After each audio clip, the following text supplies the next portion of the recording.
Welcome all to this official opening of the festival. I'm a committee member, and I'm very pleased to welcome again Jonas Tunja and David Meehan, the initiators, the creators of the Strikers Monument that you find across from City Hall on the Common. I give you Jonas Tunja and David Meehan.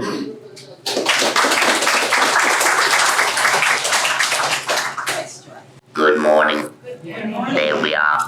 I'd like to greet you and thank you for coming for the 38th annual Bread and Roses Heritage Committee Festival of Bread and Roses, which we normally would have on the North Lawrence Common in Lawrence, but due to inclement weather, we're celebrating today at the Lawrence Heritage State Park Visitor Center, which is open all year round. So please feel free at any time to come visit and see the history of Lawrence and see the beautiful example of what the heritage of the city of Lawrence has to offer to not only locally, but also nationally, and I consider it also internationally.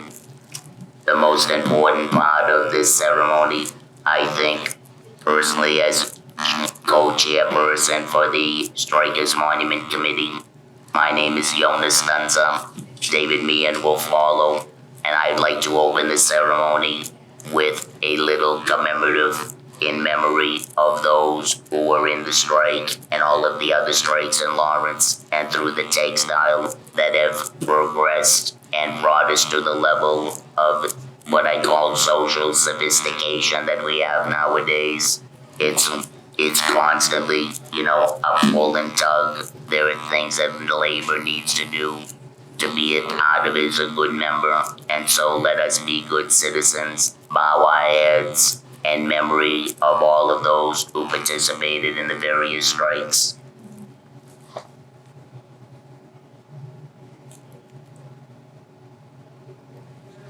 Thank you ever so much. May they all rest in peace.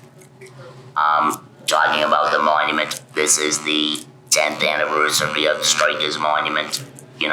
We started out the program probably about 18 months prior to the festivities of the centennial. And at that point, we were able to raise the money, get the bronze done, get the monument in. So we really kept everything almost to the last minute before the ceremonies on Labor Day of 2012. The monument is something very unique. When we think about the 1912 strike, we say, why is it any different than any other strike? But in retrospect, when we look back, we realize that all of the issues, it was a pivot point where they all somewhat culminated at one point and came together. And now when we look at it, this is the reason why we somehow highlight this much more than we do other strikes, though all of those have their own components in history and are very important. We have a little memorial that we set up on the side in memory with the Lawrence flag and the United States flag and the flowers. So I thought it would be fitting that the angels of the past are together with us today. So let us feel free to be joyous and celebrate on this festivity. And at any point in the future, I have some flyers that talk about the myths and folklores of the 1912 strike.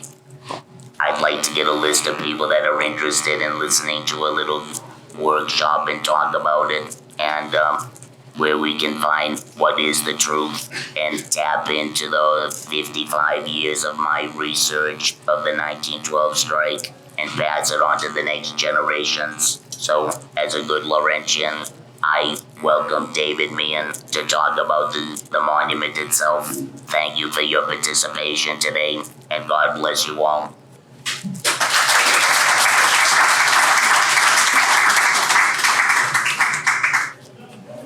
Thank you for weathering the weather. My name is David Meehan. I'm a retired high school arts teacher from Lawrence High School. And I see some comrades over here. Minority, majority, diversity, inclusivity. 21st century buzzwords that would have been as foreign to our foreign-born workers in 1912 as Google search and internet. While they weren't familiar with the words, they more than understood their meaning, and perhaps even better than we do. When strike organizers Joe Eder, Arturo Giovanetti, Big Bill Hayward, and Elizabeth Gurley Flynn arrived in Lawrence, they were met with a population of strikers from over 20 nationalities, speaking dozens of different languages, with conflicting cultures and customs. What they had in common was that they were overworked, underpaid, and hungry for a better life. While recognizing this diverse and divisive workforce, the strike leaders knew it was crucial to the success of this strike and that all the workers stood together in solidarity as one united force, determined in their quest for a decent wage, decent food and housing, and a better life for themselves and their children. They wanted bread and they wanted roses, or at least carnations. Incidentally, that term bread and roses was not used by our strikers in that time. It was a phrase created later to describe their plight. The strike leaders repeatedly demanded for the strikers a pledge of nonviolence. There would be no rioting, no looting, no burning. For as Big Bill Hayward would tell them again and again, keep your hands in your pockets, for without them, the great textile machines can't run. And remember, if there's any blood to be spilled, it will be yours. And it was in this way that the great strike of 1912 was won. Committees were formed by nationality and communications of strategies and progress were delivered from the top down and quickly communicated to the workers in their native language. Communication and solidarity were key to the success of this strike. For the fractionalization of the workers against one another would have killed the strike, which is what the mill owners wanted and expected. It was in this communion of solidarity of men, women, and children protesting daily, helping each other in the picket line and in the bread line, marching and singing together as one in the streets of Lawrence. Solidarity as one. Solidarity as one. Solidarity had won. So let us always remember the words that are cast in bronze on the back of our monument. Let the gains of the workers past be recognized by those who labor today and preserved for those who toil tomorrow. They're engraved on our monument, and I hope on a better and a sunnier day you will visit the monument, who was created by Daniel Altschuler, a sculptor from Gloucester, Massachusetts. It depicts the thousands of workers coming out of the mills and being propelled by the machinery behind them and the guns. So thank you again, ladies and gentlemen, for coming. And remember, we have trolley tours starting at 12 o'clock, going through the afternoon, and other festivities. So thank you again.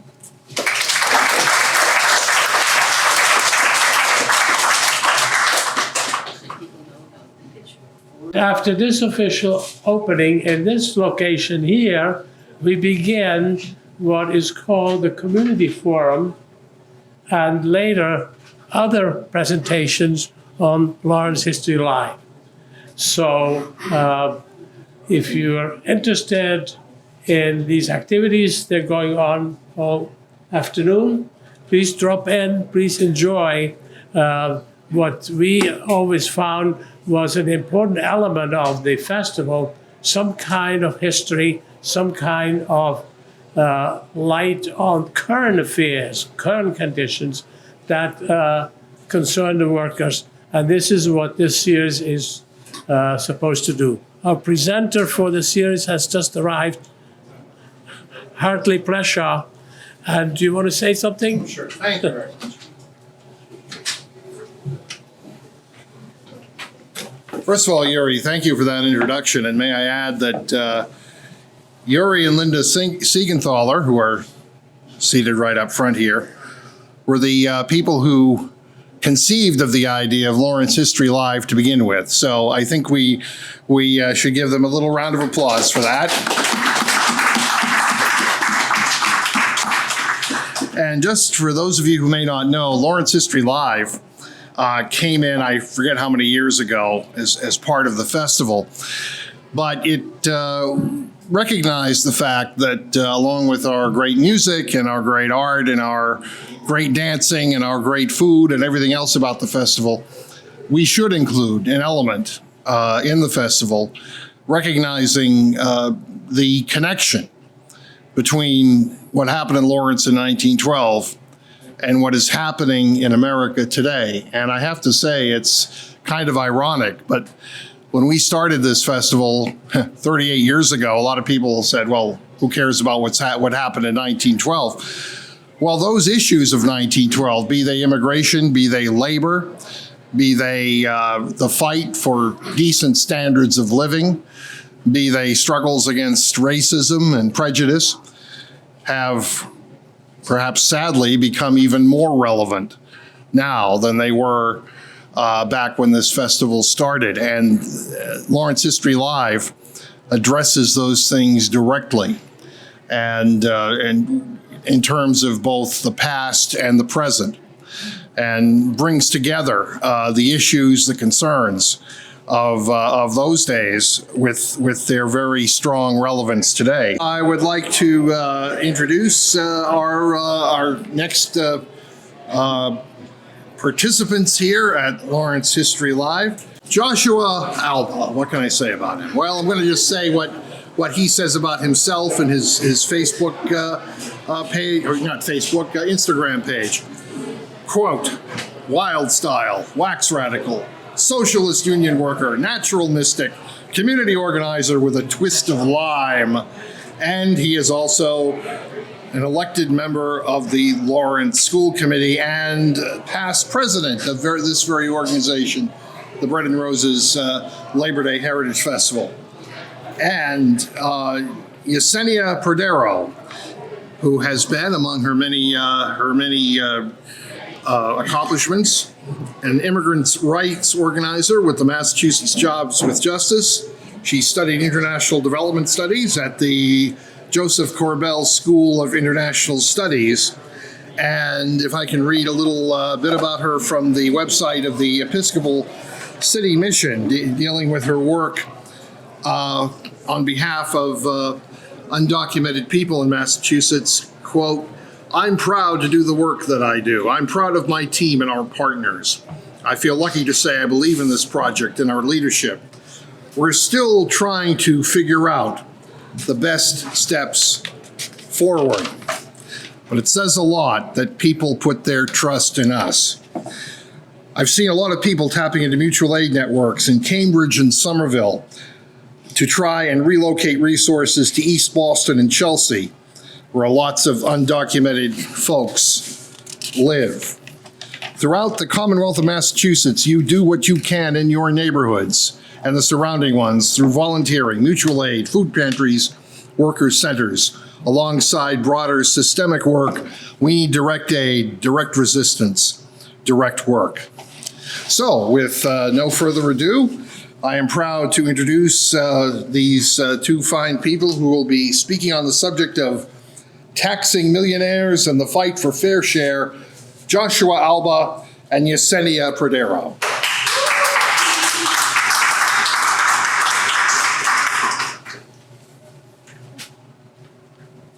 Thank you. Thanks for the introduction. He said, I'm Yesenia Perdero. I'm the BIPOC community organizer with the Fair Share campaign. And Josh and I are here to talk a little about the campaign and for voting on November 8th. And so the Fair Share is an amendment to the Massachusetts Constitution to increase by 4 percentage points the taxes that millionaires pay across Massachusetts. So anyone that has an income of over $1 million will be the ones that will be paying this tax, which is about 20,000 people, and within those 20,000 people that are going to be paying this new tax, it will bring in about 2 billion in revenue a year. So you can imagine just like making $1 million. This is what we're going to be bringing into public education across the state and for the infrastructure that is crumbling across the state as well. So roads and bridges, and it will focus more on K through 12 education, but it'll also go to higher education. So this is going to be question 1 in November. And we're asking folks to vote yes. It's going to be it's the way, I don't think we have the wording yet, but I think it's going to be very confusing. So it'll be yes on 1 to tax millionaires. Yeah, so does anybody have any questions off the bat about the ballot initiative? And before we get into a little bit of an exercise? Cool, seems pretty straightforward, yeah? Yeah, question about most of the funding going to K through 12. Is that, like, where's that coming from? What could that mean? I think that's a little bit of what the conversation we want to have as far as like what that would look like going into the public schools and where we'd want the money and like seeing where the need is. Yeah, and yeah, so are you, I guess I'm a little bit confused by your question. Are you saying like, how will those decisions be made? I guess so. Just a sort of change since early on, hearing some of the messaging around Fair Share, heard like loan forgiveness for folks, money going to community college. Yeah. So like some of that. I mean, post K-12, like is that less prioritized now? Yeah. Yeah, as far as we know, how the money's going to get to municipalities is kind of a gray area right now. Most likely through Chapter 70. We don't know how that's going to be impacted by the funding formula and all that math calculus stuff. And the way that we're looking at it is just like, let's just get it passed, let's tax these guys. The money has to be used for public education. It will be sent locally for us to make the decisions locally and for transportation infrastructure. But like, can the state or the legislature earmark it for specific programs? Can we pre-request it and like pre-earmark it or whatever the words are for specific programs? How would all that process look like? We don't know. But it's one of the best bills in the country right now. I think we can figure it out. Part of what we're doing as organizers is setting up these regional tables with other organizations and other efforts to make sure that we have the infrastructure that when we win, we could coordinate actions, like in Lawrence, to say, hey, we need HVAC systems in our schools. We're in the middle of a pandemic still, all this stuff, but but we're in receivership. Is the mayor gonna make that decision? Is the LAE gonna make that decision? Other cities are gonna be doing it different because they're not under receivership and they have their school committees intact. So it's gonna be like a really localized effort after we win. But yeah, I think we're trying to set up. We're trying to like preempt all that stuff while we're like organizing and building our teams and stuff. Yeah. Mm-hmm. Following on that question, has there been discussion about using the funds towards early childhood education, which in the Toronto model it's free and it pays for itself 3 times over in the social benefits that occur. Has there been discussion on that? In this whole Not as far as I know. Yeah. I know it's pre-K to 12. I know it's a convenient College. thing to say Yeah. pre-K to 12, like K to 12. Right. I think it's part of the thing that like municipalities will get to choose where that money will go. How much money will we get out of the 2 Municipalities would billion? choose. Yeah. Like the money will be sent through. This is what we understand. Chapter 70. We'll get to choose as a school committee or the receivership board, non-elected appointed receivership board. Right. Like in terms of public transportation stuff, how that decision will be made, no idea. Right. Like how much will we get from, and like how would it be divvied up amongst all the cities and all that stuff is still up in the air. And I think that the group that has been working on this issue has been working on the fight for 15. It was Raise Up Massachusetts before, I think it still is. But it was Fight for 15 and paid family and medical leave, and we won those two. And I've been part of electoral and the legislative work rather statewide since 2016, since the No on 2 against the charter cap lift. And the really interesting thing with that is that, like in Massachusetts, labor and community organizations and activists and like political groups have been getting better and better at working together throughout the last, since 2016, at least since I've been involved. That was like the first major campaign that, correct me if I'm wrong, some folks with a lot more history than I have here. But it's been really fascinating to see the No on 2, the Yes on 3 for trans rights, to maintain trans rights. Right, and then it was Raise Up. And then, what else was there? There was something else. The nurses one, which was really contentious. People were on both sides, like some folks split up from that group to go on one side or the other side. I think it was like Safe Patient Limits, wasn't it? The No on 2 or No on 1 or something like that? Yeah. I stayed out of that one. I was like, oh, I'll do what the nurses tell me to do. That's how about that. But yeah, so it's, I'm saying all that to say that I feel secure and confident in the organizations that have been working together on this for the last 5-6 years, to trust them. And we've been part of the decision-making process. They have a grassroots crew through the last couple of years. I think it hasn't happened really throughout the pandemic because just the difficulty of coordinating 1,000 people to make decisions over online is really hard. But yeah, they lend me a lot of confidence. So I know sometimes we get questions on if we tax the rich, are they going to leave? Right? The big boogeyman that we like to hear. That's like the reason historically why the United States hasn't taxed the rich. Supposedly because they're going to leave somewhere. They're already leaving, right? Because of slave wages in Mexico and Indonesia and all that stuff, right? It's a modest tax increase. It's only 4%. Like Jasenia was saying, it's only 20,000 people, mostly investors, right? Wall Street type folks. The richest doctors, anesthesiologists, cardiologists don't even make anything near $1 million. And nobody's gonna pick up their business and move to a whole nother state or a whole nother country when they have their whole families here and they make their money off of here. And I think, honestly, they see the benefit of having better roads and public transportation. The freaking Orange Line caught on fire. All those people didn't get to work that day.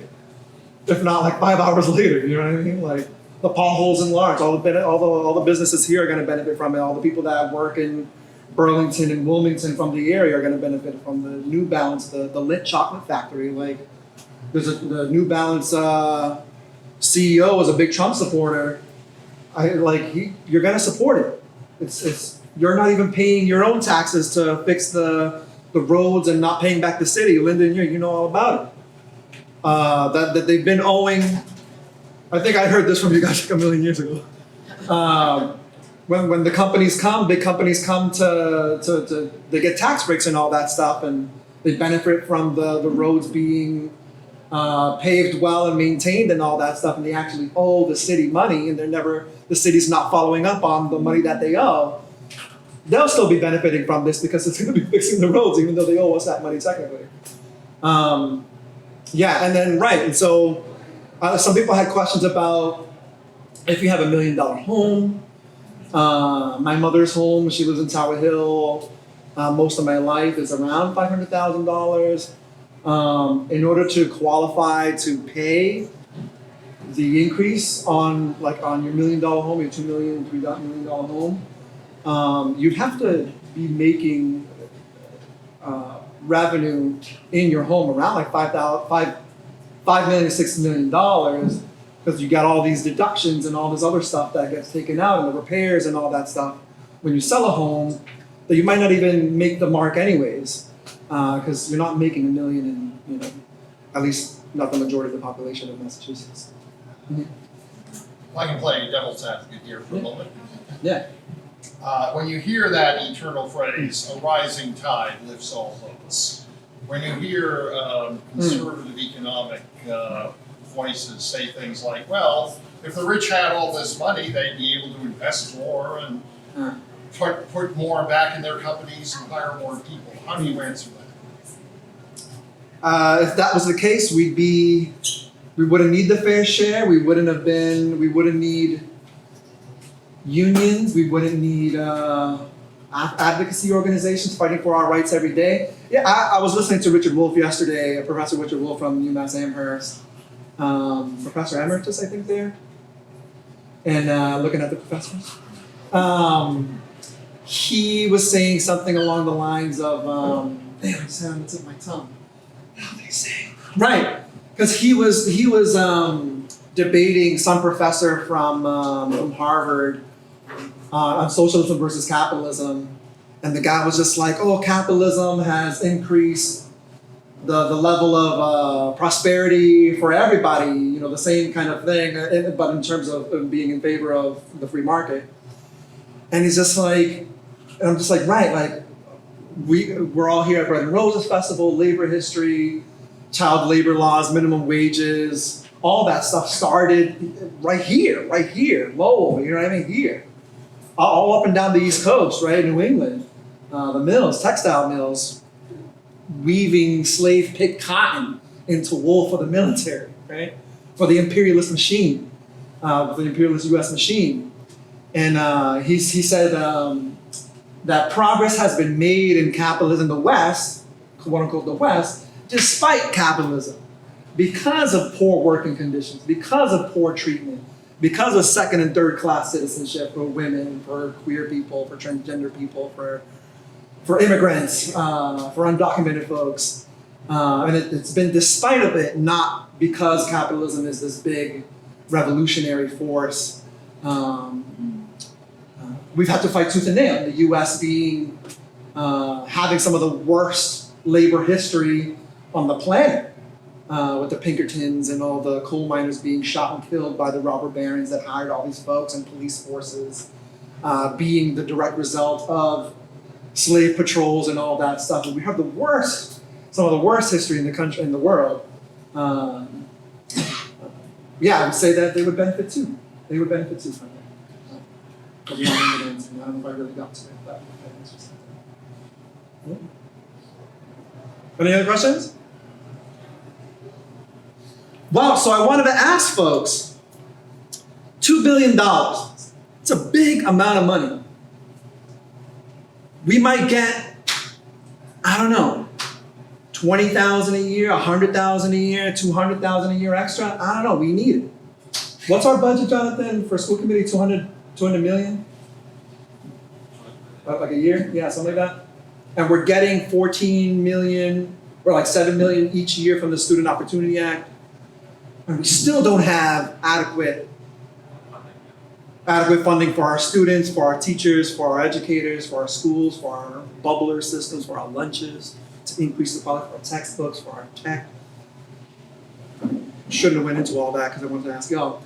But like, so what do we need? I think I wanna ask us to make it real, right? What do we see in our communities, in transportation, and in our schools that need funding? Right, I'm in Lowell. The roads are crumbling, and they're dug up. They are actually paved and then dug up again, constantly. It takes at least 3 to 5 years to fix a simple thing as a stretch of road. So the contracting system is a mess. The schools, Riley, the one in Fort Hill, and so forth, are crumbling. The area surrounding the school is difficult to access, and the schools themselves couldn't ever find the funds to actually try energy solutions and other things that would make the schools more sustainable. I would say that in Lowell right now, that's a difficult situation. Parent teachers associations and so forth are limited in how they can respond. Some funding is required to, I'm talking about the physical structure of the buildings. In the midst of that, you have a declining demographic trend.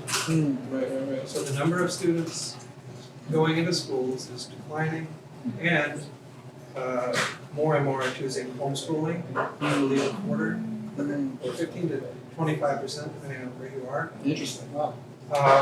So we're looking at some needs that are perceived by the community, and the schools are behind the curve in where they're headed. So I don't have an answer, but I'm just looking at a situation now and saying we've got some challenges, and this kind of funding is essential to making good choices.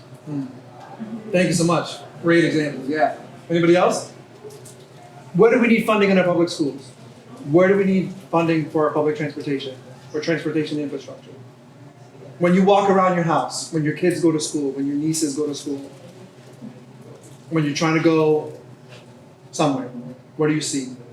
I have a question. I live in Methuel, Uh-huh.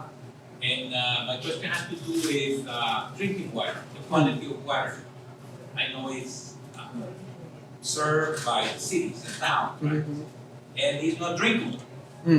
So now I ended up, and all the families have to invest in either filters or what you're doing.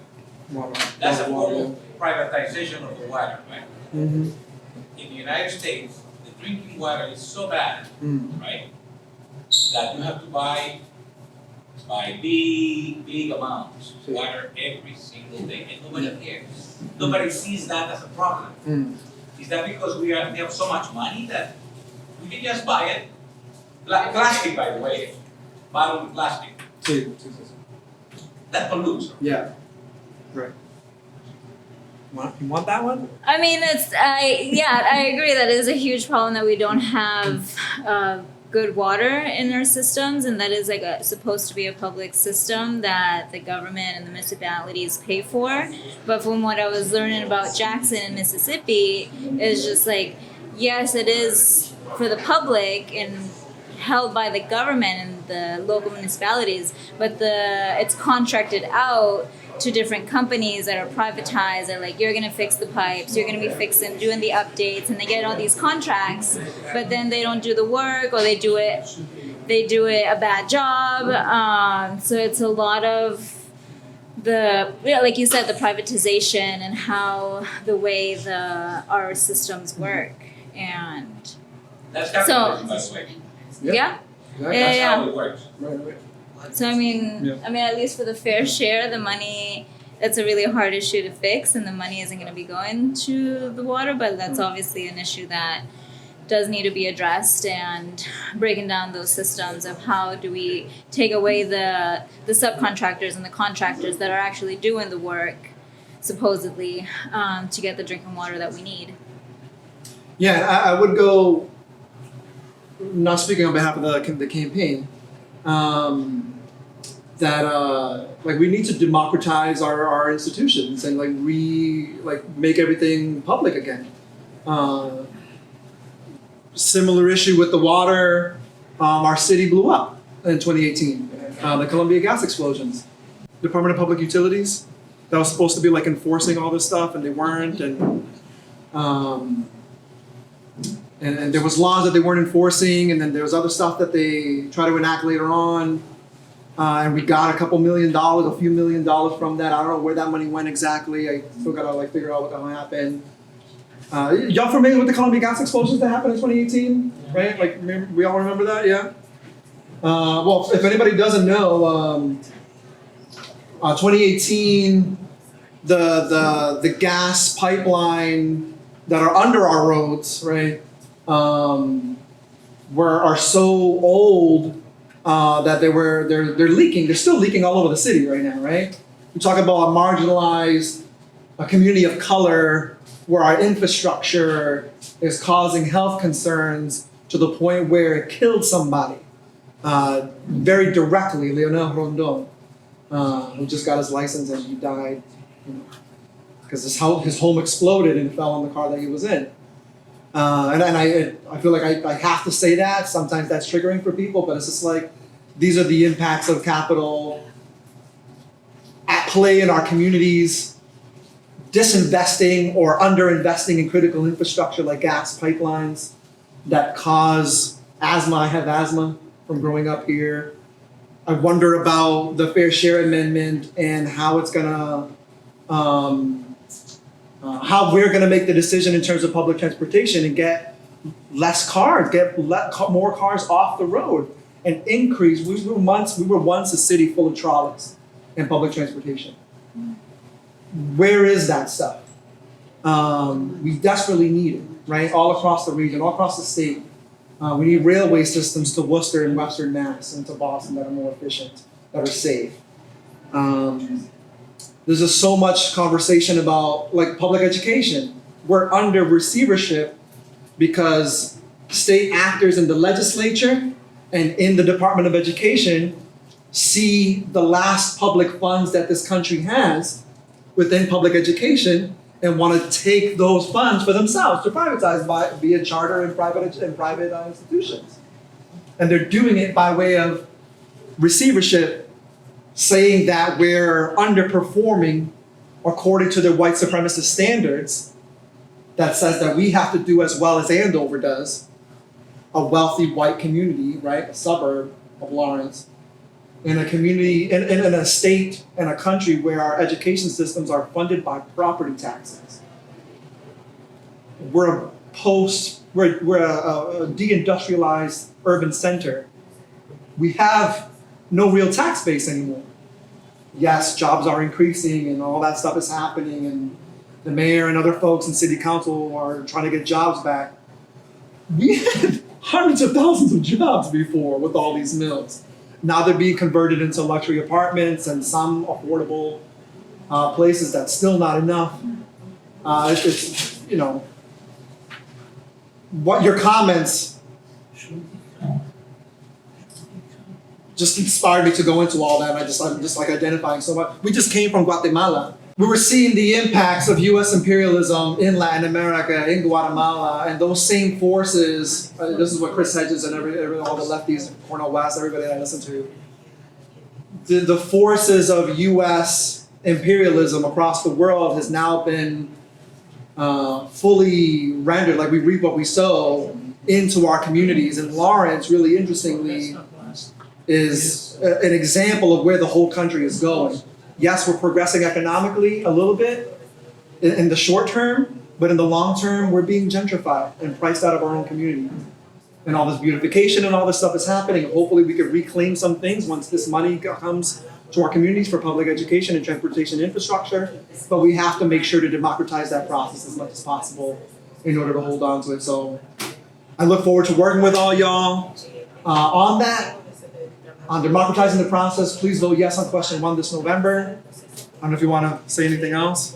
Yeah, I want to hand out some clipboard if you want to sign your name, say pledging that you'll vote yes on November 8th for Taxing Millionaires. And if you want to volunteer, come out canvassing with us, do phone banking. We're doing it in Spanish and English across the state. I'm in Boston. I'm working in Chelsea, Everett, and East Boston. And obviously Josh is here in the Merrimack Valley. But yeah, plug in and it's going to pass, and we're really excited. Thank y'all. You want signs, flyers? In just a few minutes, we'll be joined by Walter Bania, lead organizer of the Merrimack Valley Project. We'll be speaking on, forgive my mispronunciation here, Integrado la Comunidad Centroamericanos and Lawrence. So he'll be joining us in just a few minutes. Well, thanks again for coming by today here at Lawrence History Live. And our next speaker is, he's had a lot of experience in the social justice movement. He's the lead organizer of the Merrimack Valley Project, a former member of the board of directors of United for a Fair Economy, and a member of and former advisor to the board of directors at LARED, National Catholic Network de Pastoral Juvenil Hispana. He also holds a master's degree in theology / pastoral ministry at Boston College. So I am most pleased to introduce our next speaker here at Lawrence History Live, Walter Nenya. Did I pronounce that right? Mena. Nena. Yes, thank you. My apologies. Buenas tardes. Vamos a conversar un ratito sobre la organización comunitaria y también sobre el liderazgo necesario para la organización comunitaria. Vamos a tener 30 minutos para compartir en este momento. Yo voy a usar unos 10 o 15 minutos y luego les voy a dejar que ustedes en 15 minutos podamos dialogar un poquito, ojalá un poquito más. Así que quizás quisiera correr un poco, pero voy a ir un poquito rápido con algunos detalles, pero si hay que ir más despacio me avisen, ¿verdad?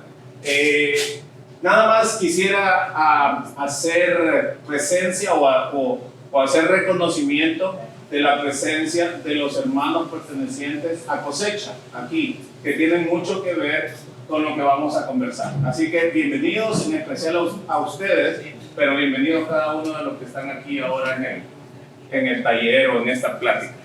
Bueno, primero que nada, quiero unir tres cosas muy importantes. Una es la historia del movimiento obrero en Estados Unidos. Esa es número uno. Después, cómo se integra esta lucha de pan y rosas en la historia de este movimiento obrero. Y tercero, hablar específicamente de la ciudad de Lawrence como la ciudad de inmigrantes y trabajadores, ¿verdad? Que es una tradición de más de 100 años, más de 150 años diría yo. Entonces, a finales de los 1800, que será la revolución industrial, indiscutiblemente, solamente traigo algunos datos. El trabajo era de 12 horas, 7 días a la semana. También trabajaban los niños tan pequeños como de 5 y 6 años. ¿Y quiénes eran los que más trabajaban o los que más estaban involucrados en este trabajo de 12 horas, 7 días a la semana? Eran los pobres, por supuesto, los más pobres y por supuesto los recién llegados, los inmigrantes. Cualquier parecido con nuestra realidad no es una mentira hoy, ¿verdad? Es muy cierto. En este contexto de estas realidades se aparece el movimiento de trabajadores. El movimiento, lo que podemos llamar ahora quizás sindicatos, aunque no nos quedamos nada más en sindicatos, sino que algo más amplio como los movimientos de trabajadores, ¿sí? Ahí terminando los 1800, se empezó a organizar marchas, protestas en contra de esta situación de trabajo. En 1856, 1886, lo repito, ¿verdad? Se da la revuelta llamada de High Market, ¿verdad? En Chicago. Y en 1912 se da el paro que llamamos ahora Pan y Rosas, o que se llamó en ese momento de Pan y Rosas. ¿Qué pasaba cuando dentro de este movimiento les estaba diciendo toda esta realidad que se da a finales de 1800? En 1900 nos vamos a venir al área del Valle del Maryland. ¿Qué estaba pasando en el 1912 o antes? Era que estaban ganando los trabajadores alrededor de 35 centavos por hora, ¿verdad? Y las mujeres y los niños, después de estas luchas de 1800, finales de 1800 a 1900, lo único que lograron mover fue un aumento de 15 centavos y una hora menos, ¿no? Pero el aumento de 15 centavos para las mujeres y los niños trajo una disminución en el pago a los demás trabajadores de 32 centavos. Toda esta información ustedes lo pueden Google it, right? Lo pueden googlear, como decimos en español, ¿verdad? Y lo pueden leer mucho más detalles acerca de esto. ¿sí? Entonces, ¿qué significa? Y con esto quiero quizás avanzar mucho. ¿Qué significa este paro de pan y rosas? ¿Verdad? Significa vivir adecuadamente, mejor pago, pero también significa vivir con dignidad. Y esos dos elementos son bien importantes para guardarlos cuando hablamos acerca del trabajo. Buena paga, paga decente, justa, y un trabajo que dignifique a la persona. ¿Sí? Esos dos elementos son muy, muy importantes de mantener. Lo vuelvo a repetir, buena paga o paga justa y que dignifique la vida de la persona que trabaja. Así que yo lo invito, esta es mi interpretación de esto, es que oímos muy fácilmente una frase: yo trabajo para vivir, ¿verdad? Con que alcance a pagar las cosas no está bien. No nos debemos de conformar con eso. Debemos de luchar, debemos de integrarnos, debemos de estar presentes para lograr pagos justos y una vida digna. ¿Sí? Una vida digna. Eso es bien importante. Si su trabajo no le está dando, no está guardando la dignidad de su persona, la dignidad de su familia, la dignidad de su grupo, la dignidad como ciudadano, la dignidad como persona, hay que luchar por cambiarlo, ¿no? Entonces, en ese paro de pan y rosas, la frase en inglés era traducida al español: queremos pan y rosas, queremos pagos justos y queremos que se nos dignifique la vida a la persona, ¿sí? Indiscutiblemente la historia de estos paros y de estas manifestaciones, por aquí lo decía Joshua en la plática anterior, es una de las peores historias que se pueden tener en contra del movimiento obrero. Y yo los invito a seguir profundizando en eso. Ahora, moviéndonos, ¿por qué pan y rosas es tan importante? ¿Por qué esa y no otras? ¿No? Yo diría, primero, habría que agarrar un símbolo de la lucha del movimiento obrero, del movimiento trabajador en los Estados Unidos. Y segundo, este es bien importante porque trajo un cambio de sueldos y de tiempo, y trajo el tema a la mesa de los gobernantes y de la gente en poder de los negocios para conversar sobre el bienestar de los trabajos para Nueva Inglaterra específicamente. Entonces, por eso es tan importante y tan histórico pan y rosas. Es tan histórico, y esto otra vez soy yo, que yo creo que hacemos muy poco para dejar saber esta historia. Debemos de dejar saber más esta historia, ¿sí? Pan y rosas es muy importante porque nos da esos dos elementos que yo les mencionaba. Primero, nos dice que lo fundamental para el trabajo es buenos pagos, justos y dignificación de las personas.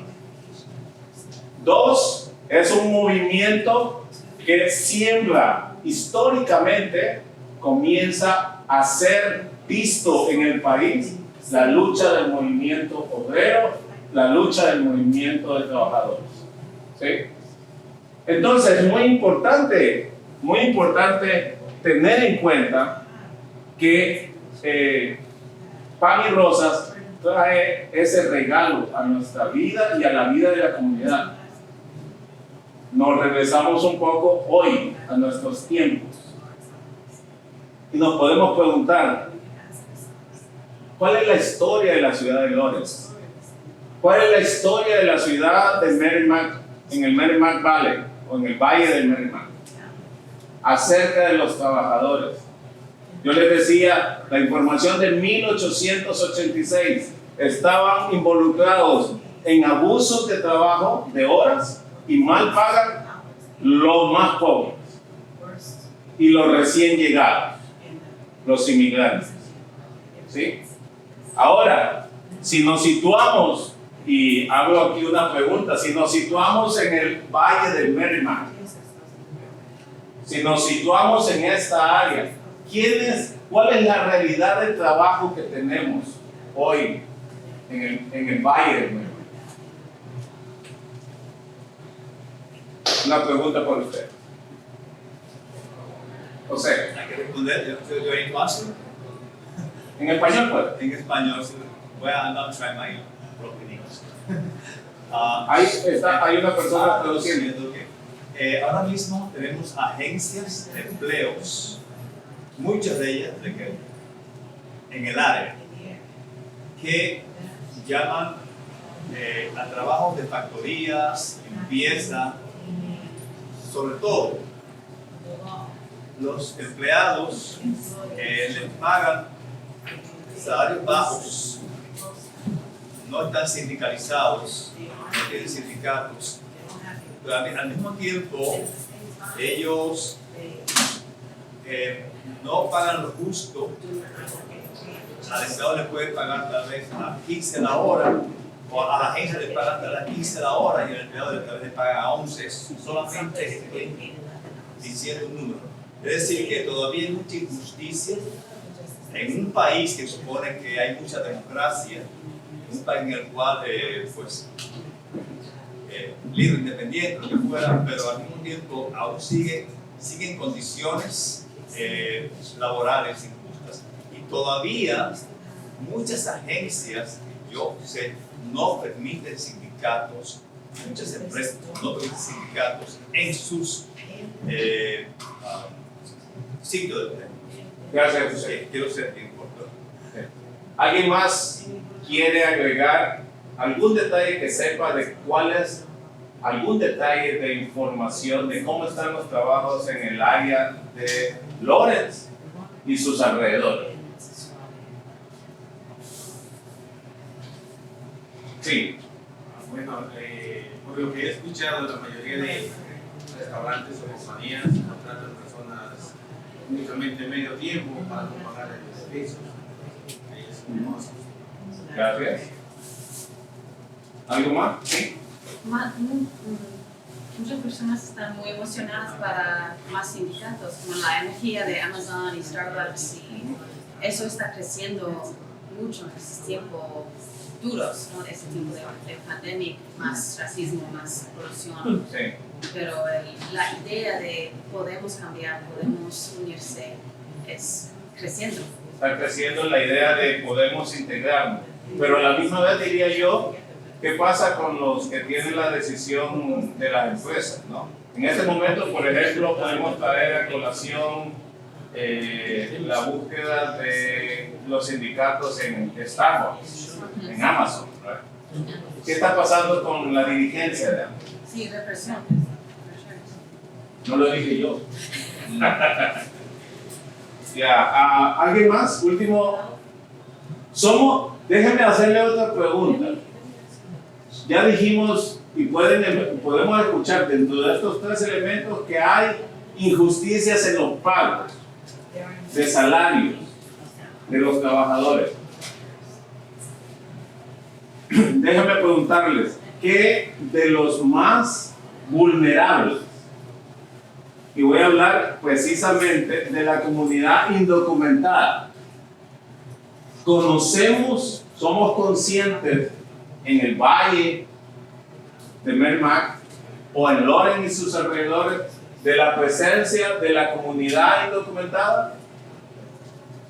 Sabemos qué nacionalidades están presentes aquí en el Valle de Merrimack. ¿Quién me puede nombrar algunas nacionalidades? José. Dominicanos, salvadoreños, hondureños, de Guatemala, Venezuela, Nicaragua, Honduras, sobre todo, pero también hay personas también de Canadá, conozco rusos, conozco griegos también que son documentados, pero sobre todo de América Latina.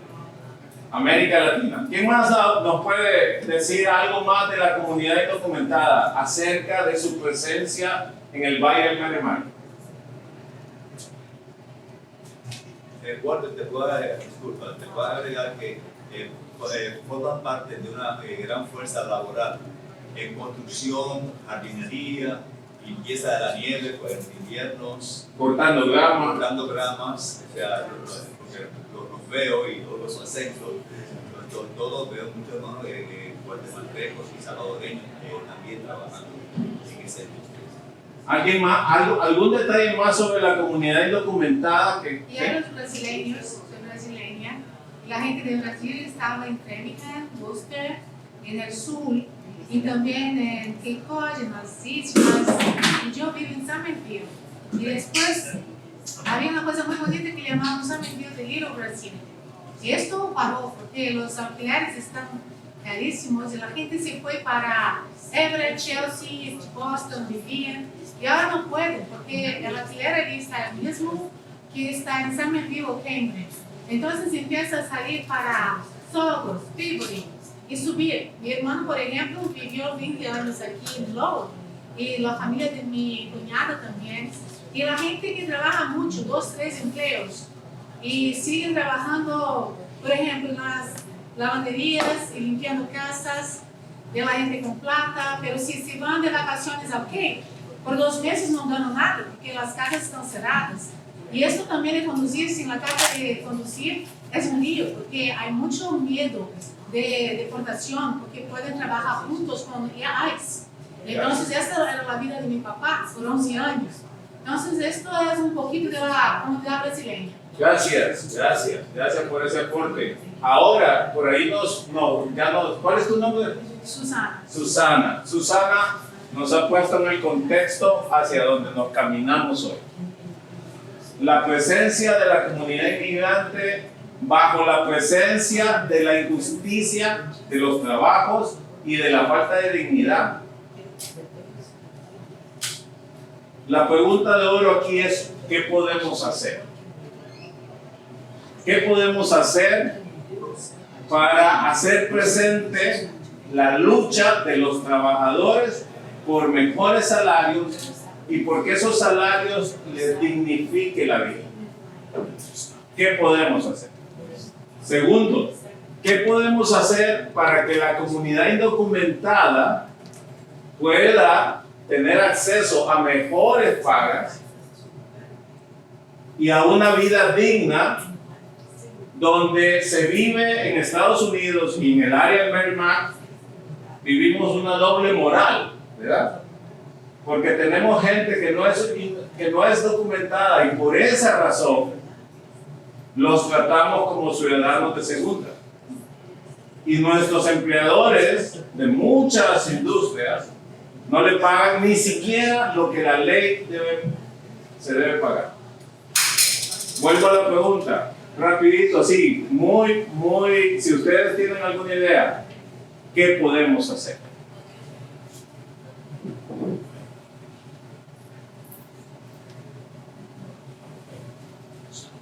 Sí.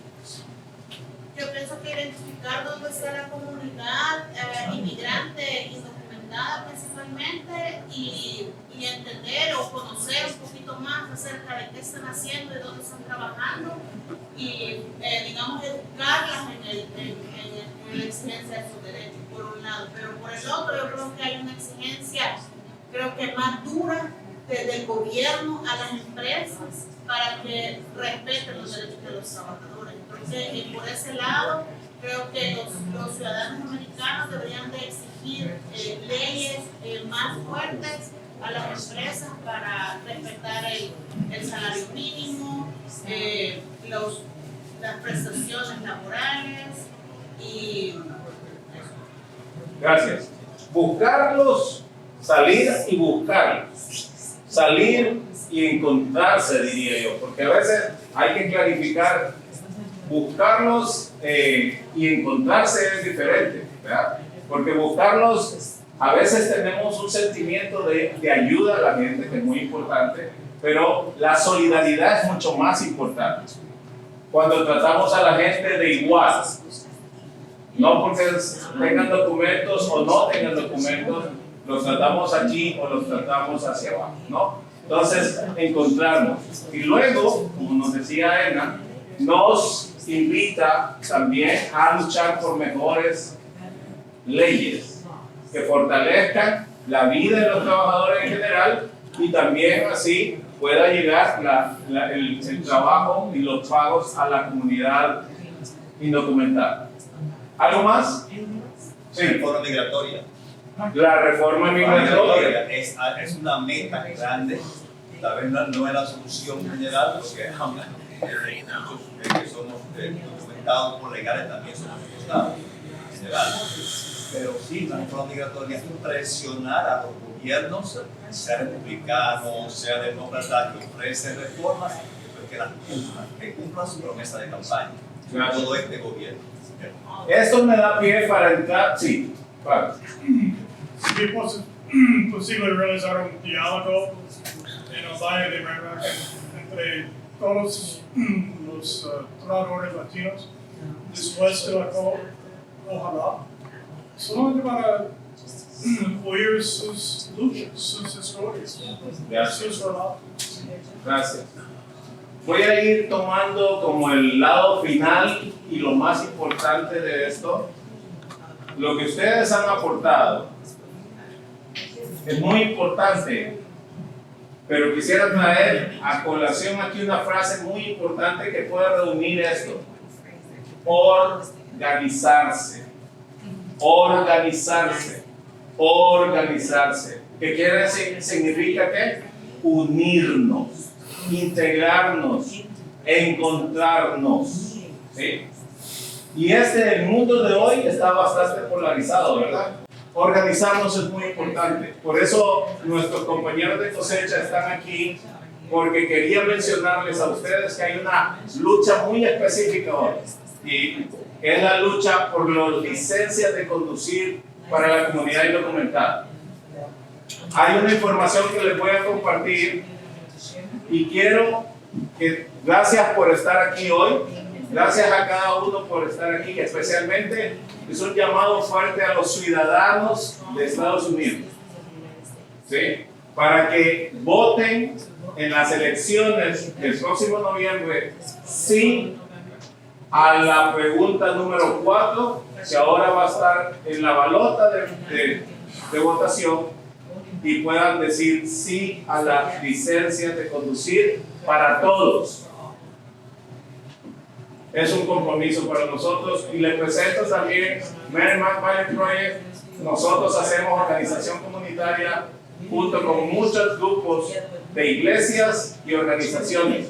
Y quiero terminar diciendo, retomar unas palabras del Papa Francisco. No podemos pensar en una sociedad sana que no le dé espacios concretos a la vida y a la familia. No podemos pensar en una sociedad con futuro que no encuentre una legislación capaz de defender y asegurar las condiciones mínimas y necesarias para las familias, para que las familias puedan desarrollarse. Gracias.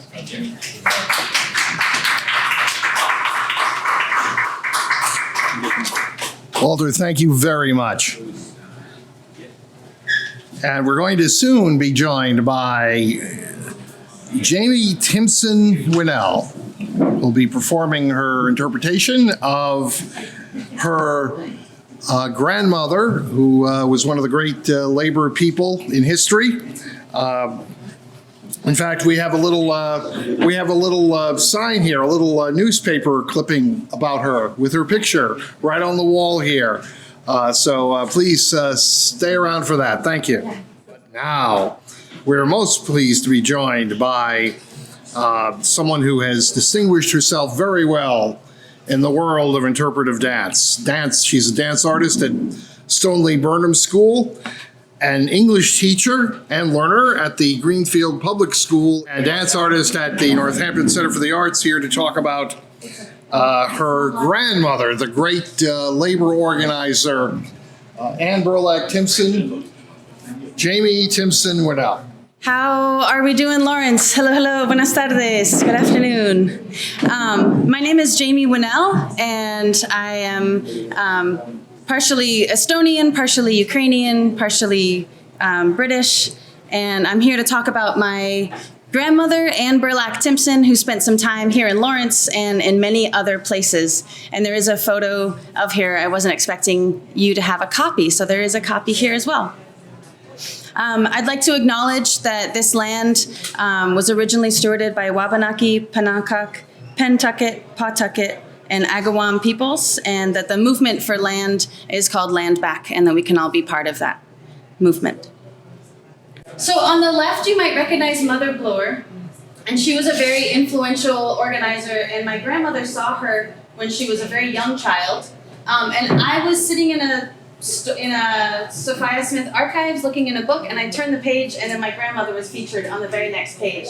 And I just wanted to share this, that my grandmother was inspired by other women organizers, and it's part of a long tradition.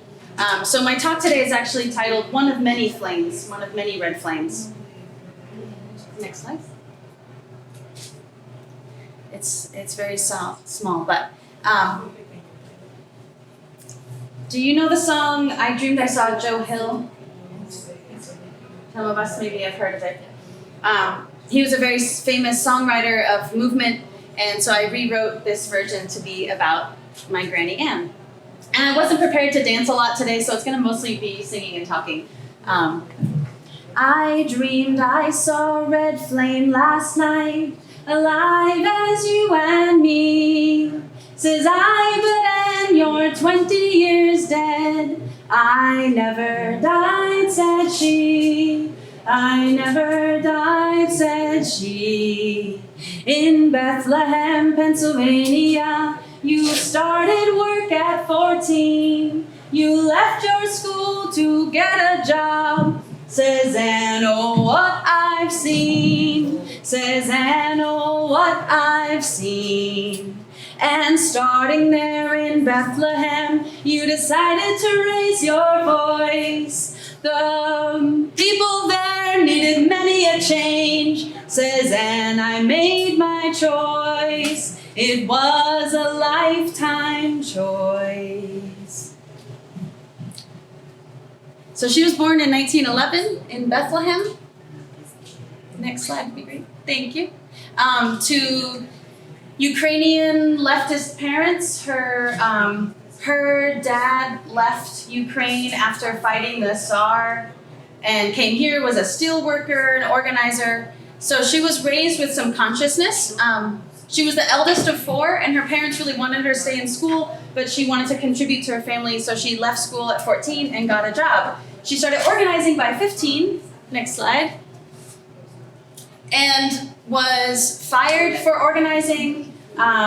She started meeting with other people, and she became a public speaker. So she's listed on this bill to defend workers' ability to organize, and she's only 15 years old. This is 1925. She met up with a lot of other young organizers. There's many different conventions. She talks about going to conventions and having a whole group of people coming in singing. A lot of Solidarity Forever and other wobbly songs. She was part of the National Textile Workers Union and the Young Communist League, and was really looking at broad-scale change. What's going to be changed to have a dignified life, like bread and roses, like we're talking about.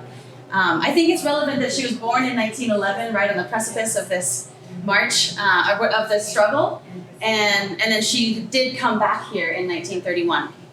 I should also back up. I met my grandmother like this.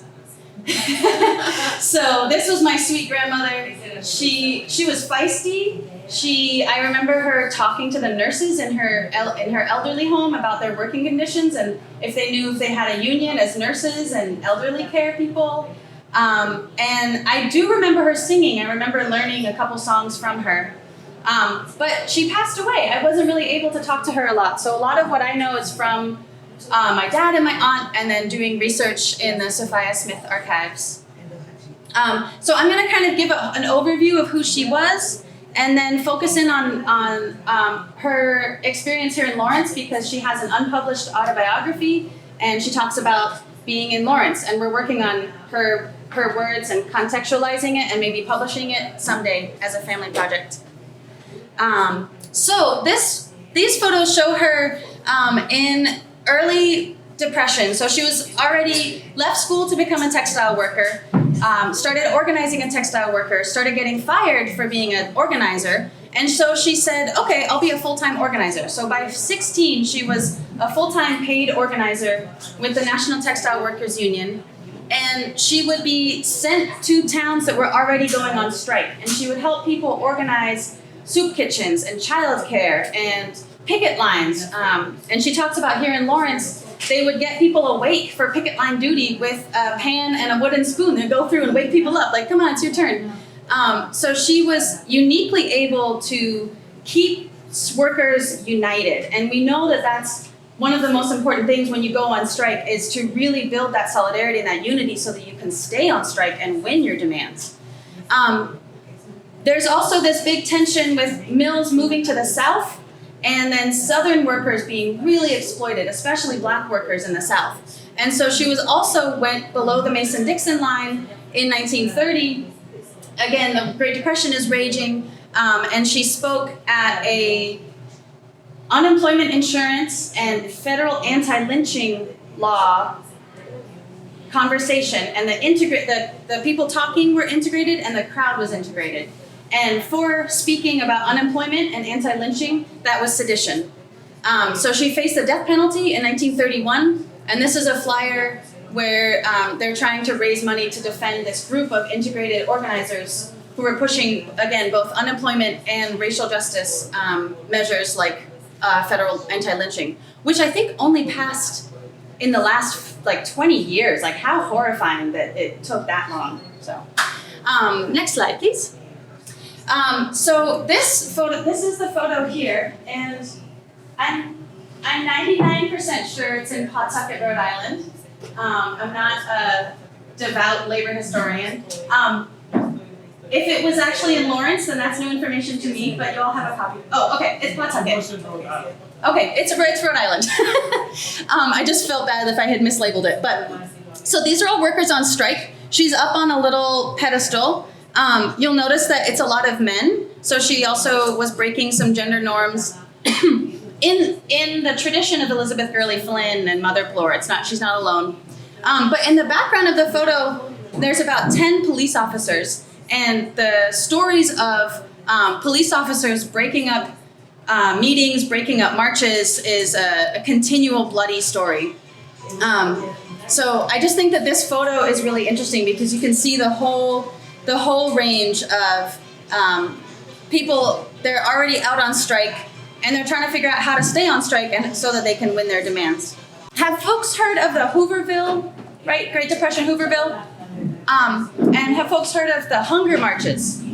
There's huge marches of thousands and thousands of people, and they were convening onto Washington, D.C. to demand basic dignified things, bread and roses, right? We're not going to starve because we don't have a lot of money. Like, we can take care of each other in better ways. But you can see here that she's one of only, it's hard to tell, but she's one of very few women, and she's leading this whole group.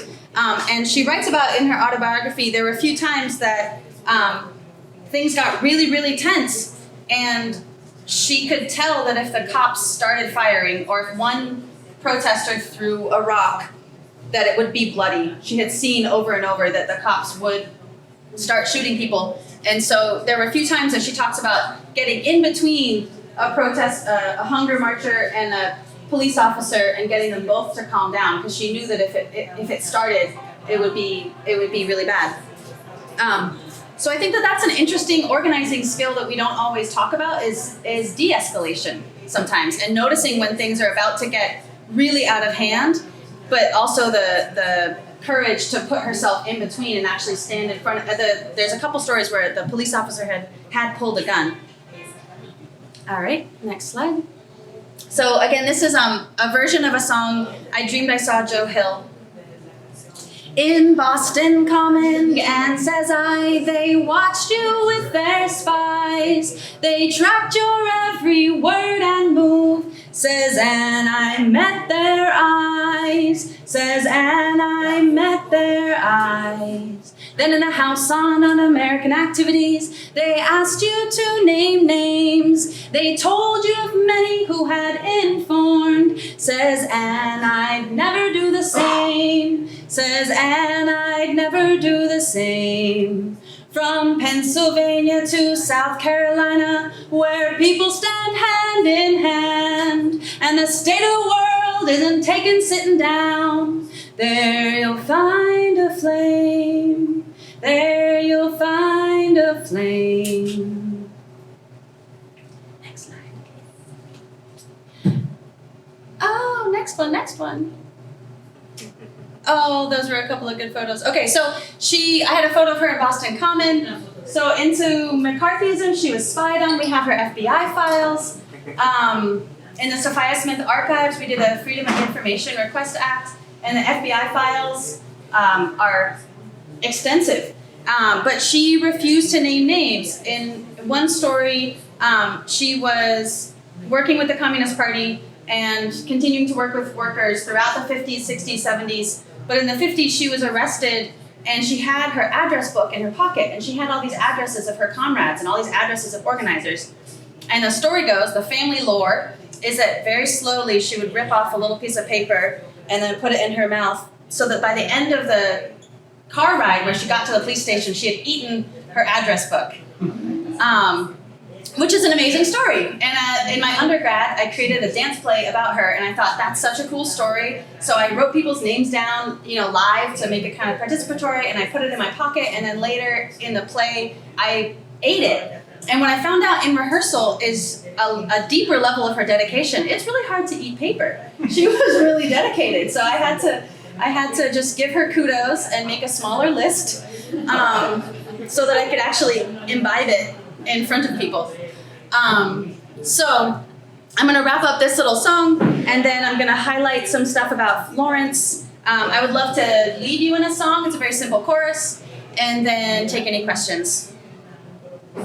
I dreamed I saw a red flame last night, alive as you and me. Says I but and you're 20 years dead. I never died, said she. I never died, said she. And standing there as big as life and smiling with her eyes, takes more than death to kill a flame. We've got to organize. We've got to organize. That's still true. Thank you. Thank you. That song is on a CD, and for all being here, there's a free CD, there's a donation if you want to. But this song that I wrote about her is the last one, and if it goes into the first track is a version of We Got to Organize by the Fruit of Labor Singing Ensemble with their permission from North Carolina, and they're really fun. So it goes into a more modern song. So hopefully these CDs will have maybe one song that you could use on the picket line, and then some more historical songs.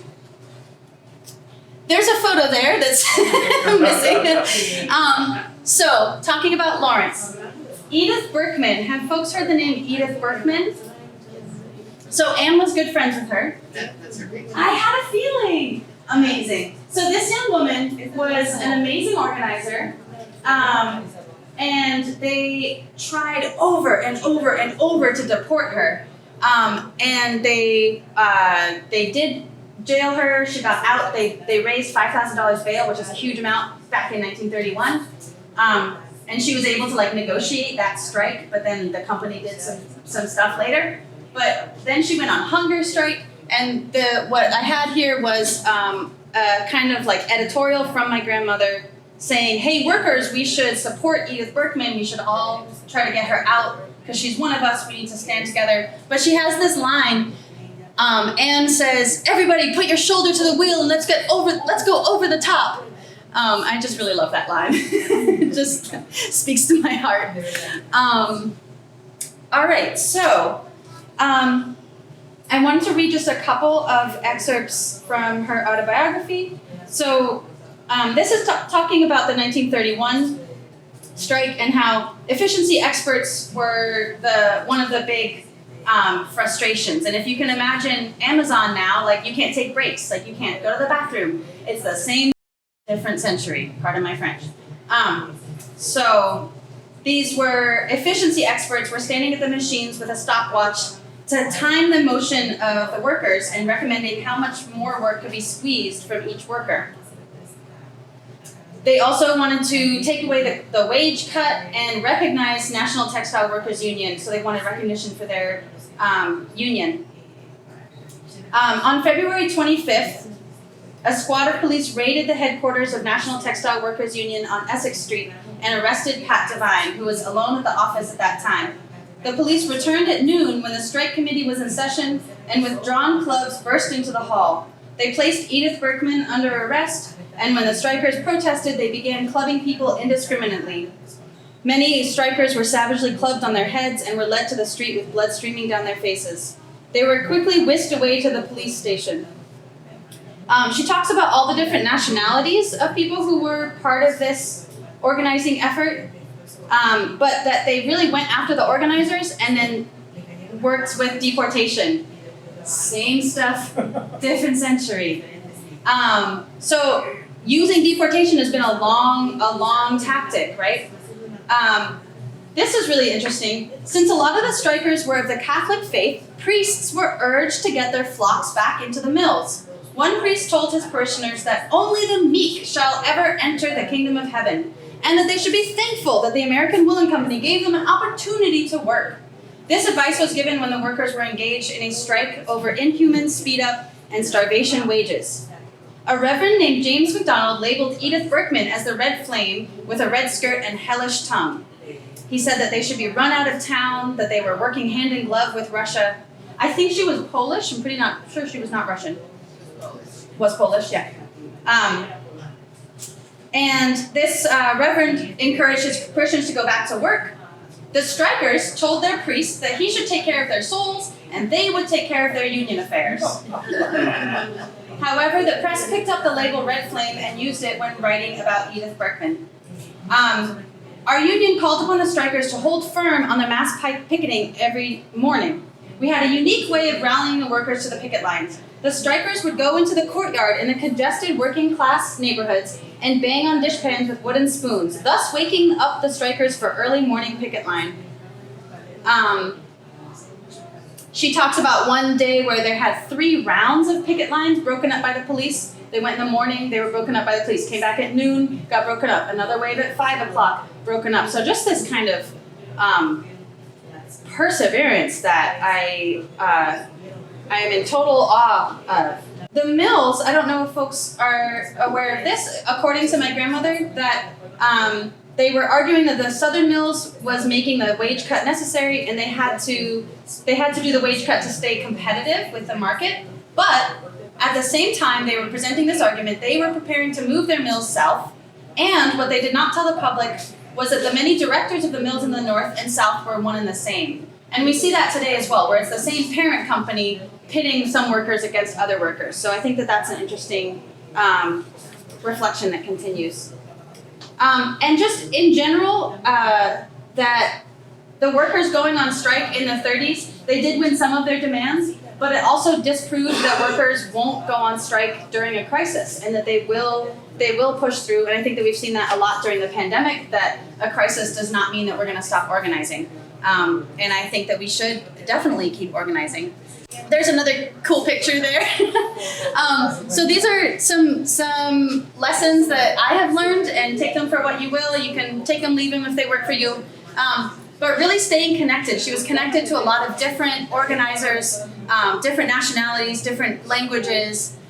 Build and show solidarity. So that can happen in a lot of different ways. Keep singing through difficult times. It can be soothing, it can be animating, it can make you feel stronger, it can relax you. Like, it's kind of one of those things like physical movement. Singing can serve a lot of purposes.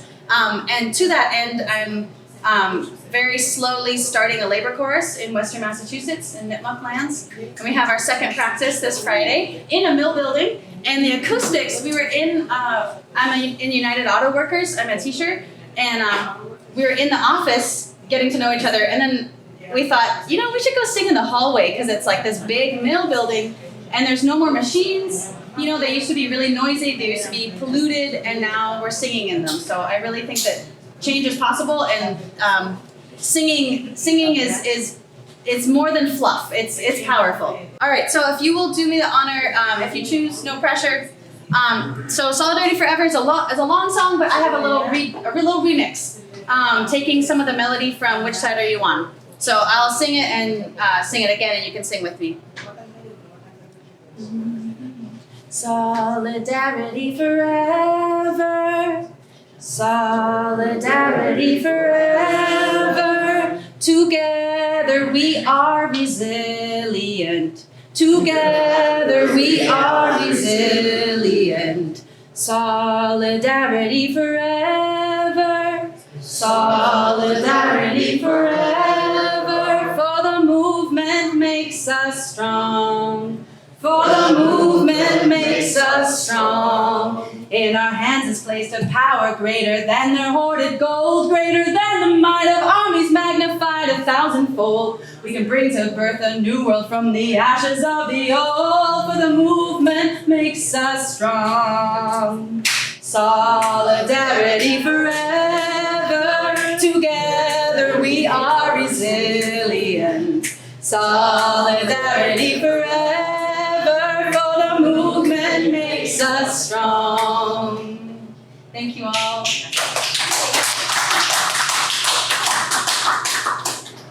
Please take a CD. We got to organize from Fruit of Labor Singing Ensemble, 8-Hour Day. We did a punk rock version of 8-Hour Day, which was kind of fun. What did you learn in school today? Dignity, Popular Wobbly, Which Side Are You On, which we made bilingual, and I Dreamed I Saw Red Flame, and there's a little booklet. So thank you so much. I'll stick around for questions, because I know we got a lot of amazing speakers. Yeah, thank you. Once again, our thanks to Jamie Timpson Winnell. That was great, Jamie. Thank you so much. And it's an indication of how labor culture goes beyond books, and it goes beyond history. It can be an inspiration in all kinds of arts, music, dance, and poetry, and so many others. So thank you very much, Jamie. The internationally acclaimed Ezekiel Rios Klezmer Band, give it up for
outer space playing. So hopefully you'll join me.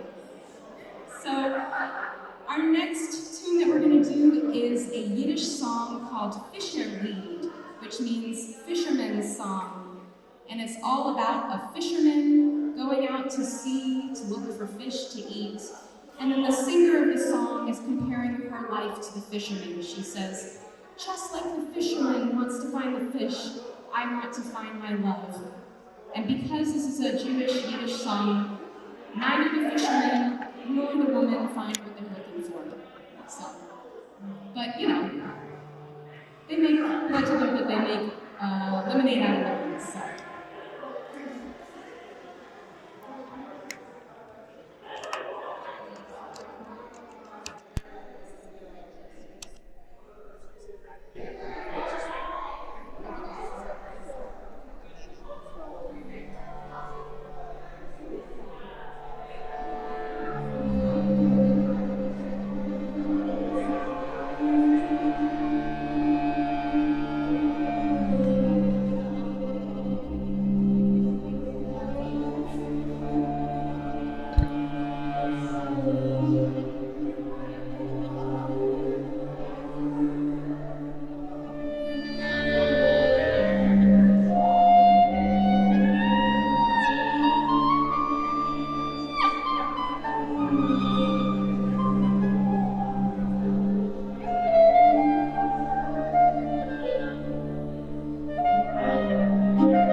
Forgången,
Thank you so much, everyone. So, for those of you who have just joined us, we're Ezekiel's Wheels Klezmer Band.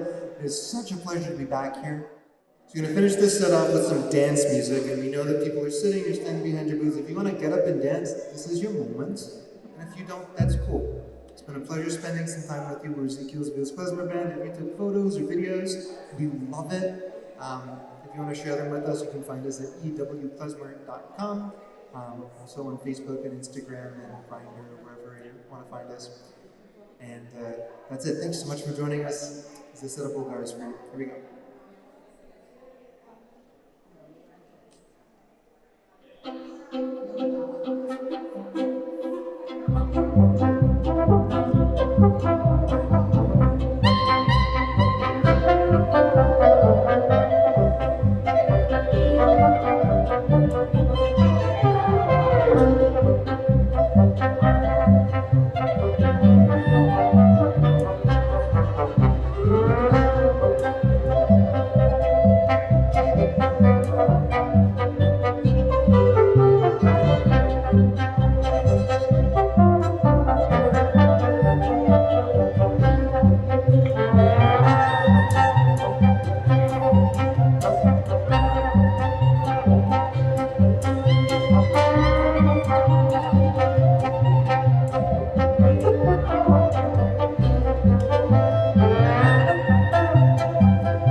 It's a pleasure for us to be here. We are Bomba Antillana. Our founder, Eli Pavon, Lady Pavon, is not here today, but we are in the representation of her. So Bomba, we're gonna play Bomba. Bomba is a rhythm from Puerto Rico. It's for 400 years ago, from our ancestors, slave ancestors, and this is for us very sacred, so we hope you enjoy it. Just a quick presentation. Right here, that's in front of you, are called drums or bajiles, all right? And the main drummer, el primo, is that man right there, Oscar. So this is a communication. So whenever I'm dancing, we're communicating and he's following my movement. So, are you guys ready for that? Are you guys ready to dance? Oh, it looks like they've been ready. We don't even have to talk. I want to thank Gloria Ocal for inviting us. Ile Pavon también. Love you, hon. Thank you for inviting us as well with Saul. And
No, false. It's not congas. It's drums o barriles congas. Normalmente, en este estilo de género, Normally, in this style of genre, hay siempre un diálogo entre el bailador, bailadora y este principal barril que se llama primo. so there's normally a dialogue between the dancer or dancer male dialoguing, communicating with the main drum, which is called the primo. Este género es el género más antiguo de Puerto Rico, tiene mucho significado. Hace más de 400 años este género existe. This genre that we carry, folklore tradition, many years from Puerto Rico, is a genre that we are representing today. Cada estilo que se toca en los barriles o tambores The style of drumming for the barril or the drum representa una emoción. represents an emotion. Por ejemplo, este ritmo de ahora For example, this rhythm that we're showing you right now, es de felicidad. it's of happiness, which you guys can tell. Si queremos estar extremadamente feliz, hacemos esto. When we want to express ourselves, we do this right now.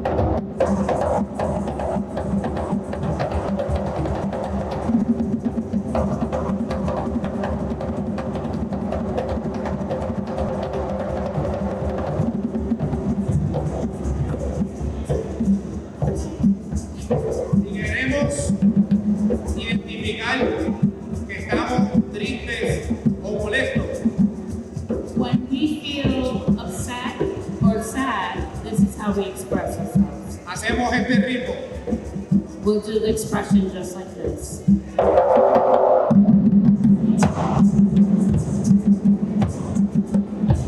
Yuba, se llama Yuba. It's called Yuba.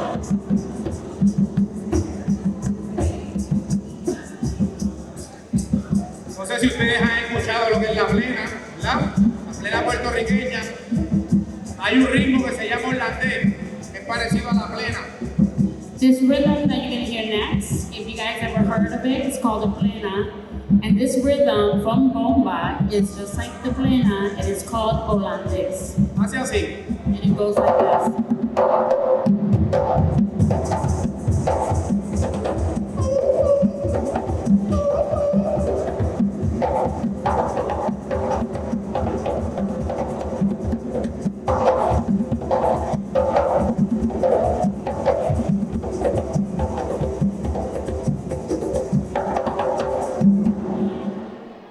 Ahora, Now, ¿les gusta? you like it? ¿Sí? ¿You like it? ¿Quién quiere bailar? Who would like to dance? Ella. Oh, Siga. sigan. ¿Cómo así?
What's your name? What is your name? Who else want to dance? Who else want to dance? ¿Alguien más quiere bailar? ¿Quién se atreve? ¿Quién dice yo? Someone else want to dance?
¡Aplausos! ¡Aplausos!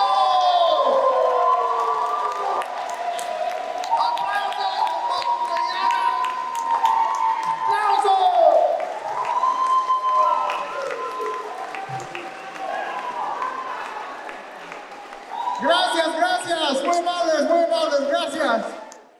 This other song is called I'm Sorry. This is from A.M. Golden. I hope you like this one as much as I do. I'm sorry.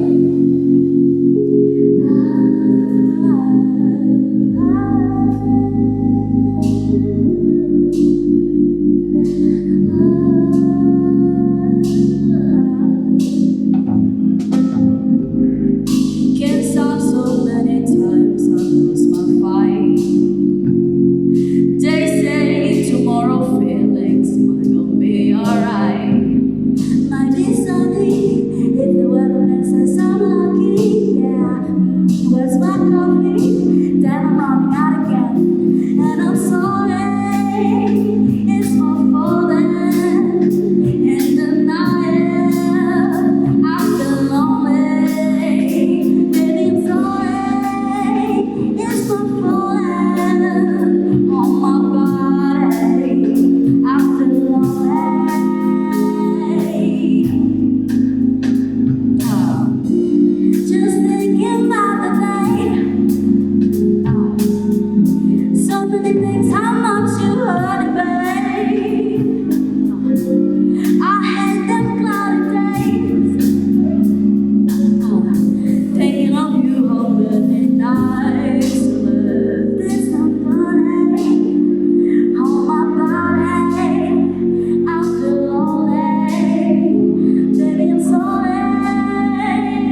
Alright.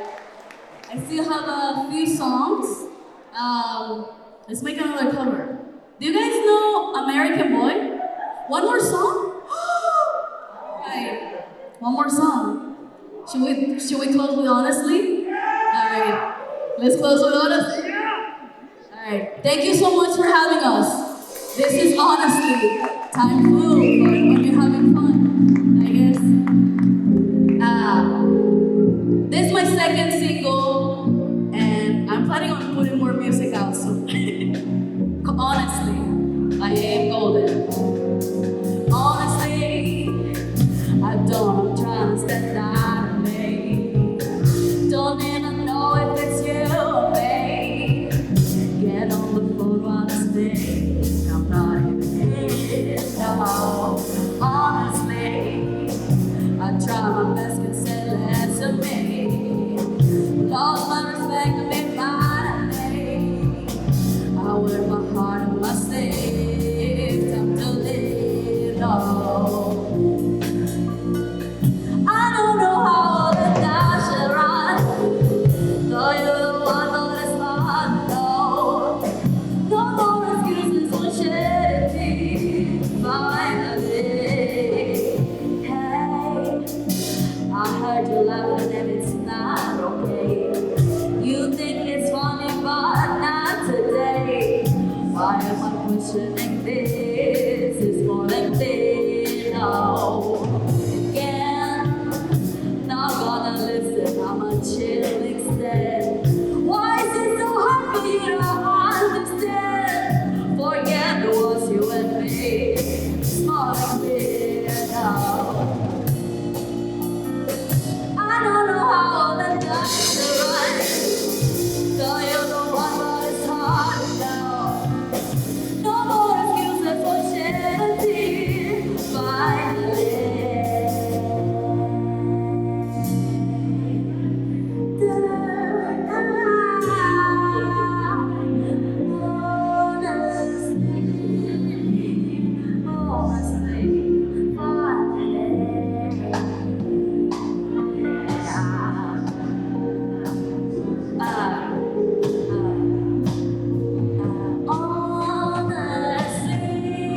Come on, guys. You guys know the chorus?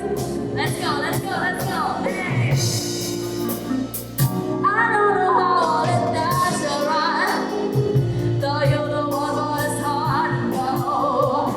No more excuses for shedding tears. Finally. One more time. Hey. I don't know how all the time to run. Though you're the one, but it's hard to know. Forget the ones you and me. It's more like this.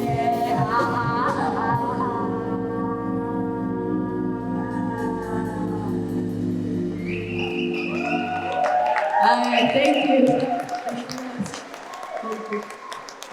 I am Golden. Thank you for having a good time with me. Thank you. Thank you guys. I love you. My name's Pratik. I'm real bad at explaining my music, so I think I'm just gonna dive right into it. This is a song called Diamond.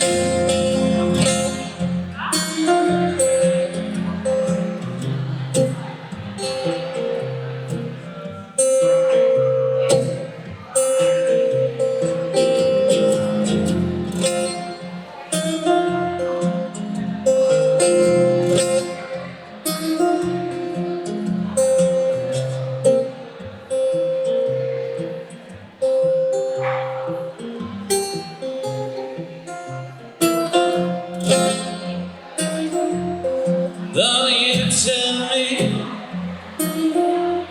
you don't know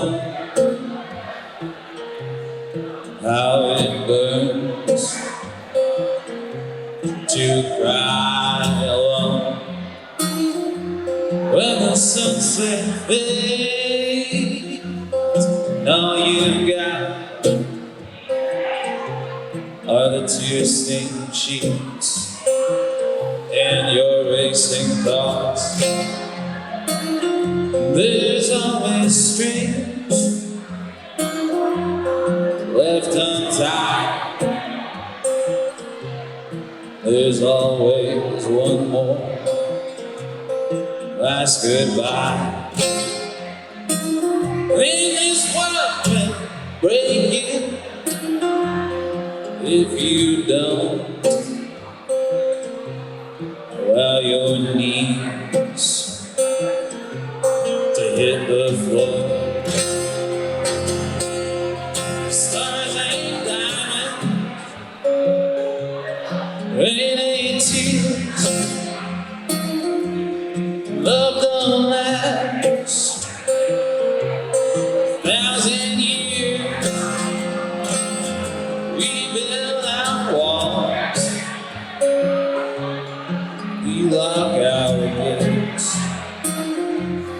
We'll all be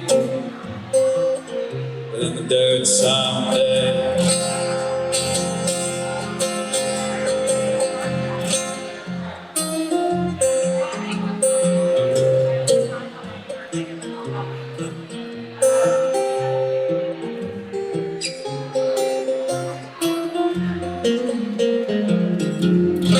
I knew this dancer, dressed all in black, dug her nail into my back. She pulled away by and by. It's times like these I remember why. Stars ain't diamond, rain ain't tears, and love don't last 1,000 years. We build our walls, we lock our gates. We'll all be in the dirt someday. Alright, this is the part where I might mess up.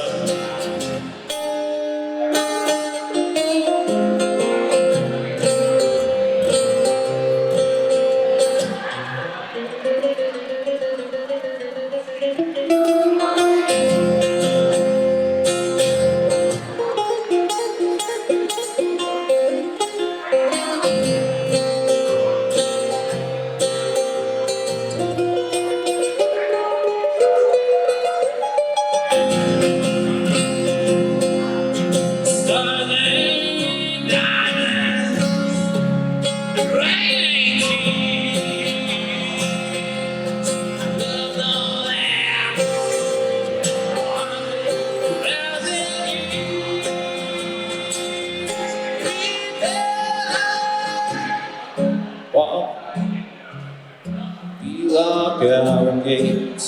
We'll all be in the dirt someday. We'll all be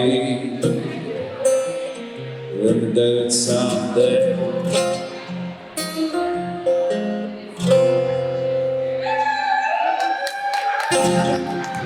Hey y'all.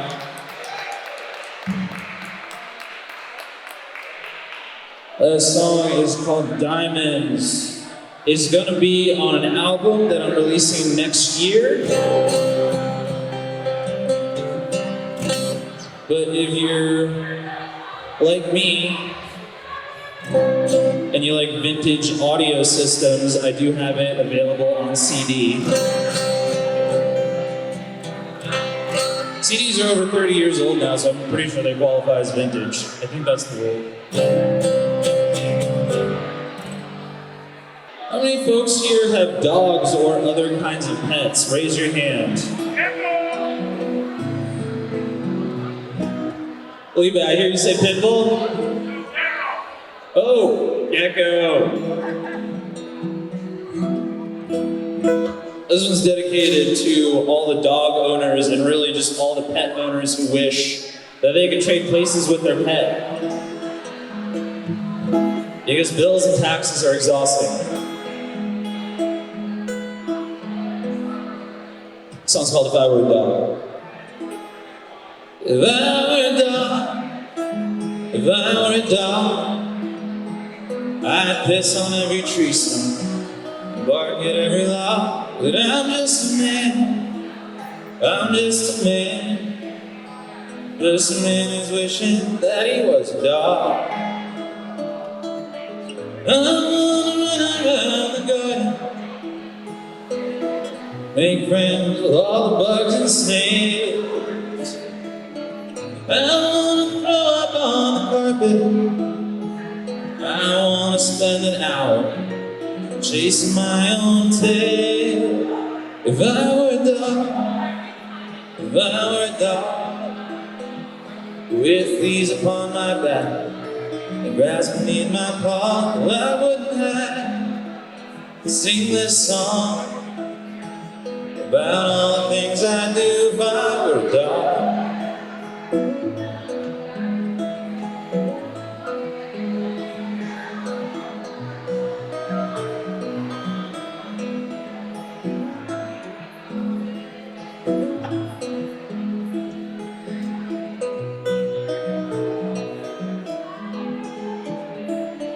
I'd like to jump in every puddle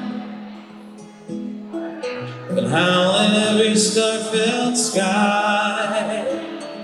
I'd like to always get in trouble.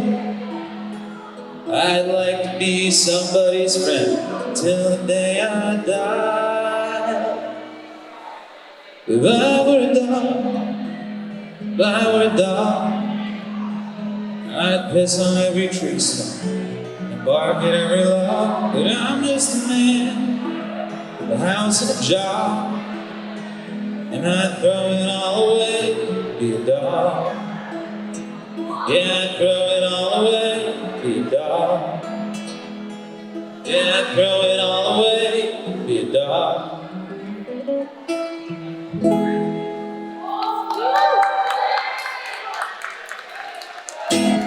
If you have pictures of your dog on your phone, please come up and show me after my set. I always want to see pictures of dogs.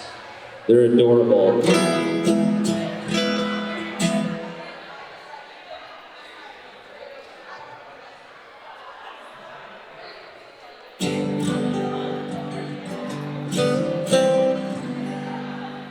I think this next one is going to be my last one. So again, thank you all for having me. Give it up for all the organizers of the Bread and Roses Festival.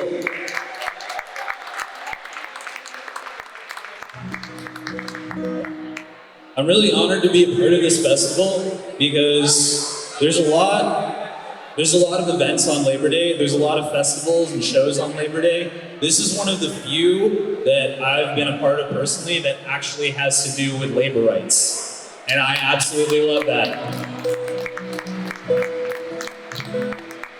I feel really, really happy to be a part of this festival, really, really honored, and also really happy to be part of this festival in the middle of a time where so many industries are finally unionizing, and it's really cool.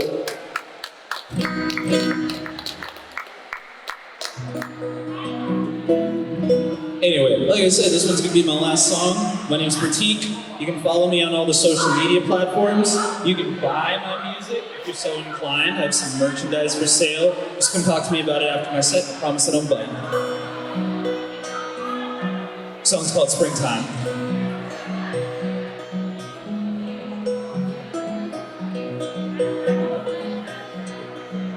And the springtime was arriving. Clouds were white instead of gray. Snow ran down into gutters, and crocuses woke up to start the day. And I couldn't help but smile, even as my eyes were going away. Turned my face to the horizon, tried to slow the beating in my chest. Give me blue skies in a bottle, give me sunshine in a pill. Give me smiles and give me laughter, the joy I can feel on my windowsill. 'Cause when the world starts getting colder, I'll feel a decade older, you know I will. Give me blue skies in a bottle. Give me sunshine in a pill. Was it what my parents told me? Was it just how I was born? I'm always counting on lines around my eyes against the things I haven't done. Every pebble on the sidewalk, every blade of grass that tickled my bare toe is gone, is always gone too soon, somewhere I can't go.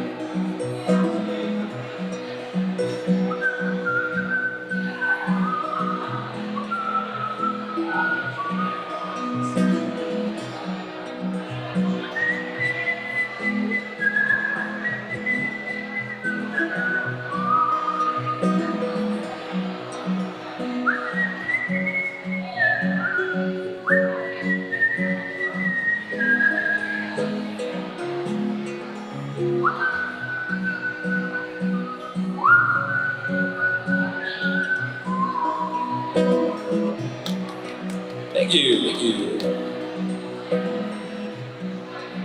So give me blue skies in a bottle. Give me sunshine in a pill. Give me a smile, give me laughter in a jar I can keep on my windowsill. So when the world starts getting cold, I feel a decade older. No, I will. Give me blue skies in a bottle. Give me sunshine in a pill. Give me blue skies in a bottle. Give me sunshine in a pill.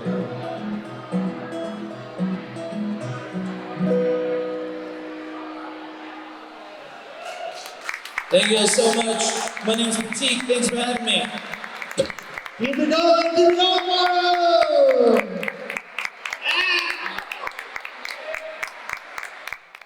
Ladies and gentlemen, our next performers are going to be also so much fun. They are from Lowell, and they are the Party Band.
Damas y caballeros, gente de Lawrence, mucho ruido y aplauso por los negros de la rumba.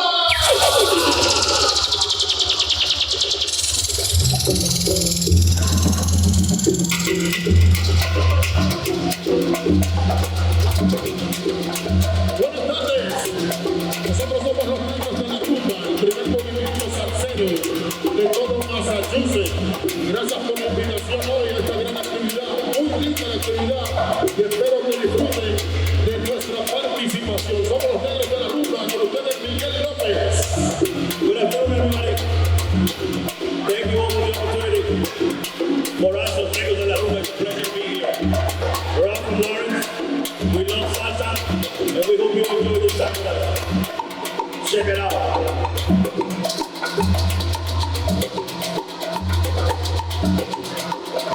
Presentamos nuestros integrantes desde derecha a izquierda, con ustedes, Anelis Bongo.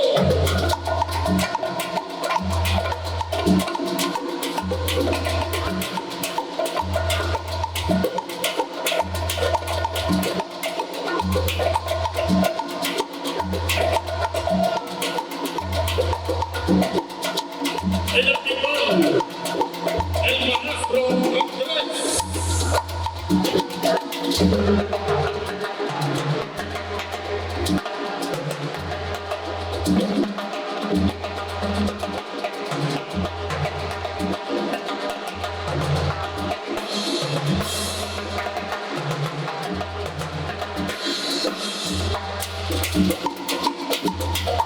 En las puntas, Raymond.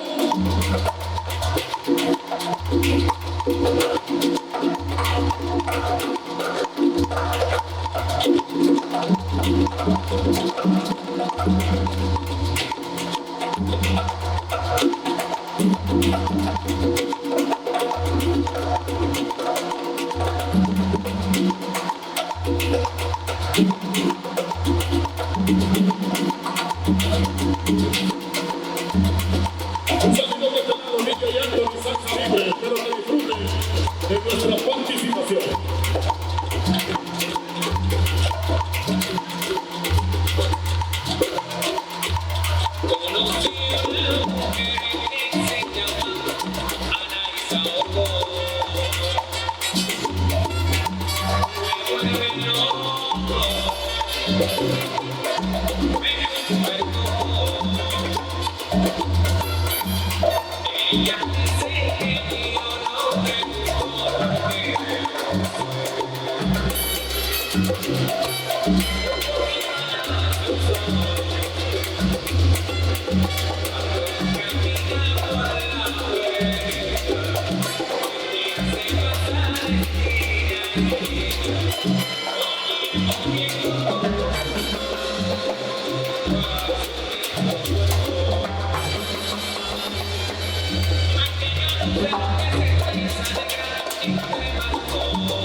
Nosotros somos los ricos de la tumba.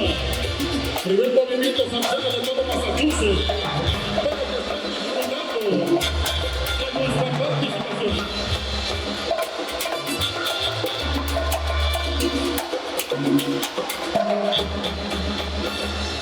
Hello, everybody. How you guys doing? How we doing so far? How we doing so far? Los Negros de la Rumba. I hope you guys get to enjoy the show. We love salsa, we love percussion. So we want to thank Felipe and the entire staff for the invitation to participate this year. We don't take that lightly, so we truly appreciate it, Felipe. Thank you so much. And also to all the previous performers, you were outstanding, every single one of you. So thank you. Let's go!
Salsa, le gusta familia, le gusta familia. How do you guys like it? Let's hear it, let's hear it, let's hear it.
Labor Day has not been as great, but as Felipe said, it was for charity.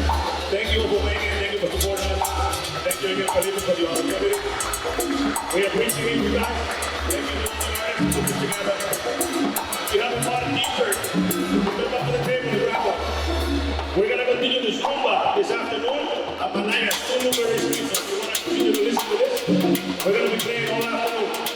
Zuluberry Street. Follow us on Instagram. Los negros de la rumba. Los negros de la rumba. DJ Anthony Saltaribe. Thank you to my team. Thank you guys.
upstairs. And so you go upstairs and downstairs, and upstairs and downstairs. And you are healthy because you live upstairs. But then you get the correct Liberland ID. And you rip out the stairs and you install an elevator. Ding. And then you go to the Stairs Master store to buy the Stairs Master to replace your missing stairs exercises. And so you say, oh, isn't electricity a wonderful thing? Por eso, ahora les presentamos un dibujo que se llama un sombrero en jugo de limón.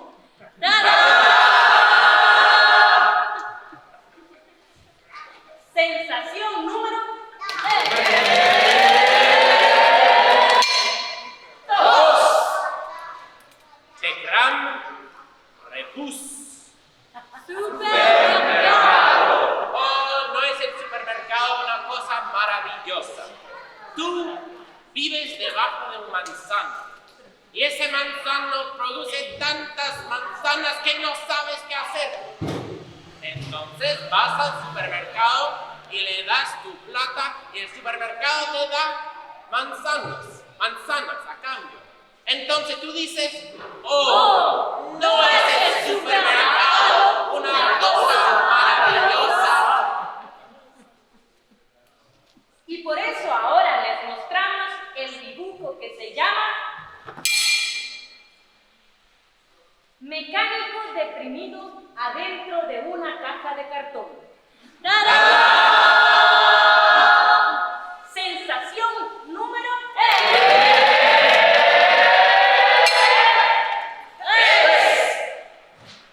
Eco, no, me. Economía. Oh, isn't the economy a wonderful thing? You take your God-given life and you give it to your employer. And your employer does not say thank you. No. But it gives you money in return. And so you say, Isn't economy a wonderful thing? Y por eso, ahora les mostramos el dibujo árbol navideño diagonal con un pez.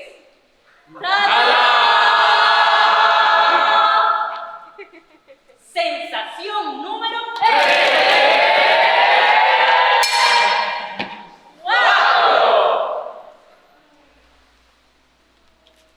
in light 10 more.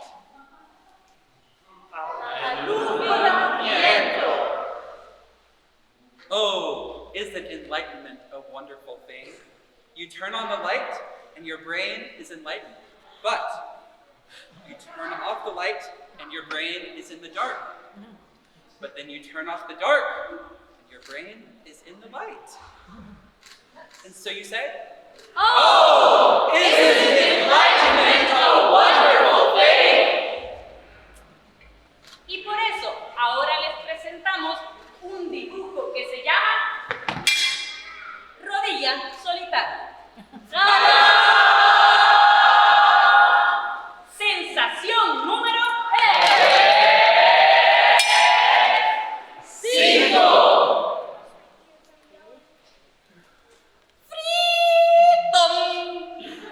Libertad. ¿No es la libertad una cosa maravillosa? Tú no estás en la cárcel, pero otra persona sí. ¿No es la libertad una cosa maravillosa? Y por eso ahora les presentamos un dibujo que se llama Cerdo de 5 piernas épicos de Loverland.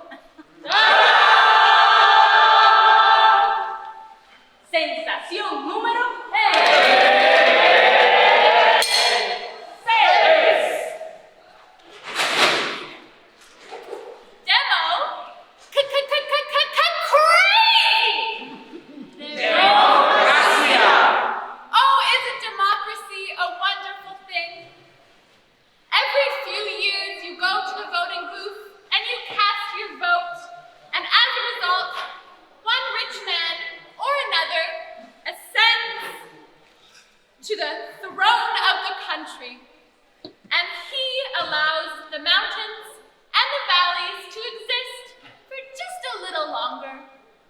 And so you say, oh, isn't democracy a wonderful thing? Y por eso, ahora les presentamos el dibujo que se llama un bus turístico a la orilla de un charco de barro famoso.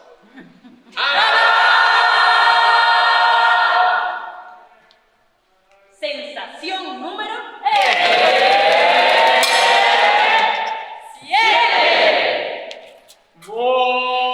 Morning.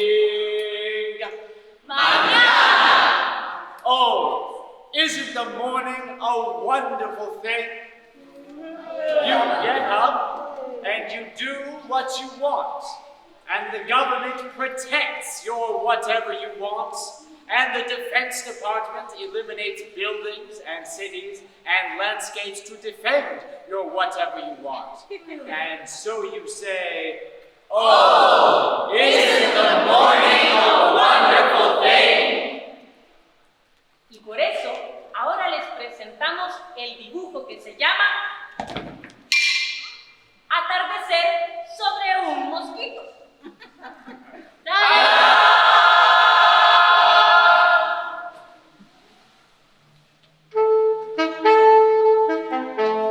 Oh, where is Sutherland? And what is Sutherland? How will I find it? What can it be? Oh, where is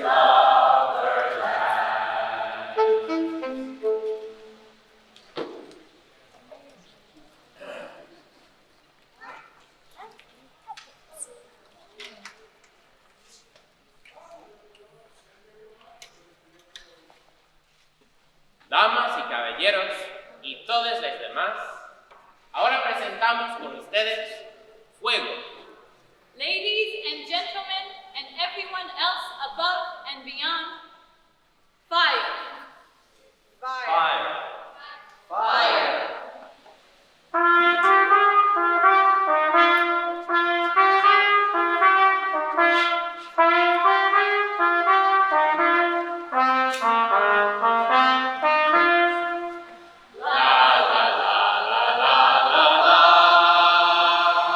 En nuestras vidas necesitamos 3 fuegos.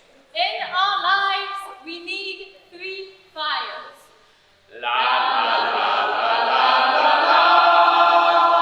Encendemos el primer fuego cuando tenemos frío. We light the first fire when we are cold. Tomamos una silla, nos quitamos los calcetines y calentamos los pies. We pull out a chair, take off our socks, and warm our feet.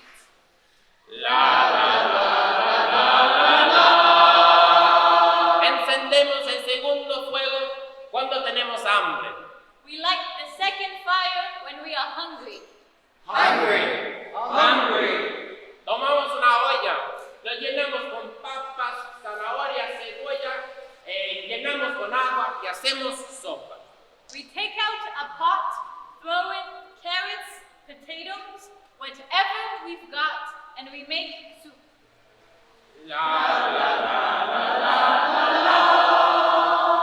Encendemos el tercer fuego cuando estamos desesperados. We light the third fire when we are desperate.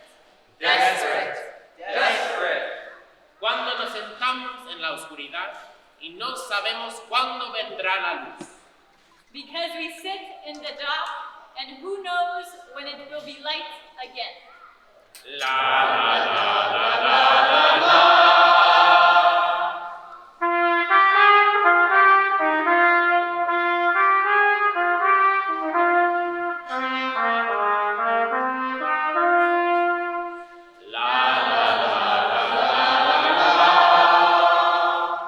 Cuando nuestros vecinos tienen frío.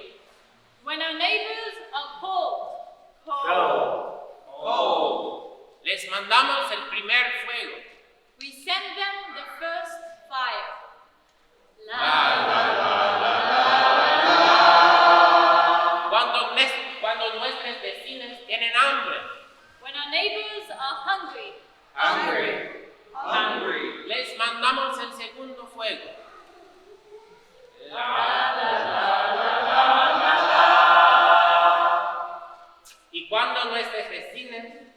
están desesperados.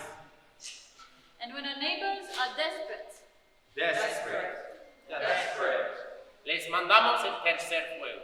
we send them the third fire.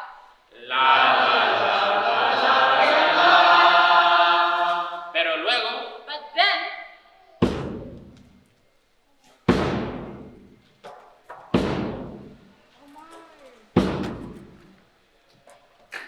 la muerte viene. death comes.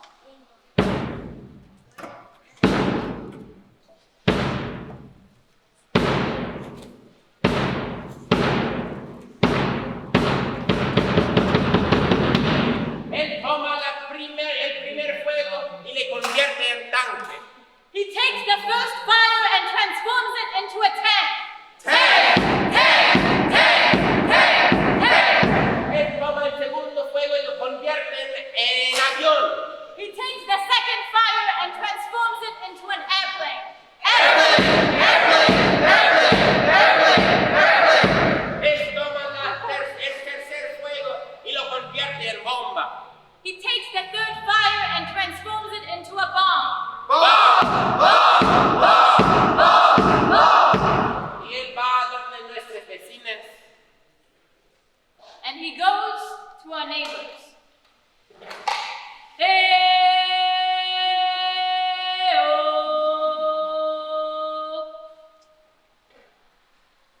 Y les ataca. And he attacks them.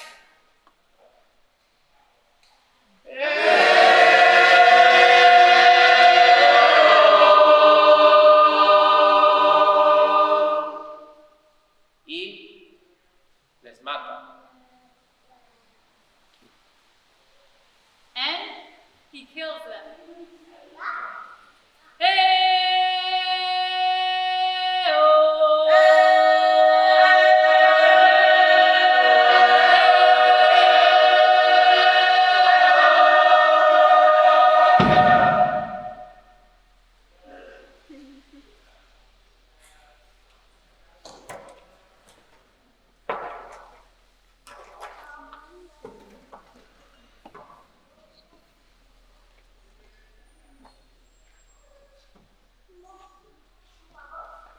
Y hace un desfile de victoria. And he makes a victory parade. ¿En nombre de quién actúa él? In whose name does he act? ¿En whose name? ¿De quién es el dinero que él usa? Whose money does he use? Whose money? ¿Quién es él? Who is he?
what we have built.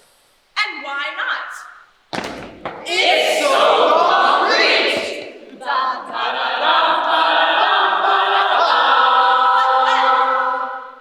The Bigfoot steps over us and is about to crush us!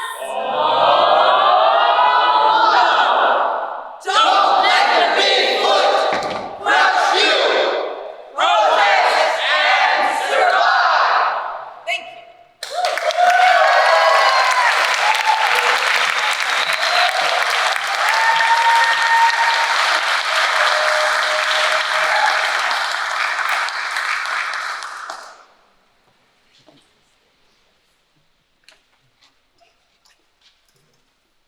Damas y caballeros, niñas, niños y personas del mundo entero, les presentamos Valor. Good people of Lawrence and beyond, we present to you courage.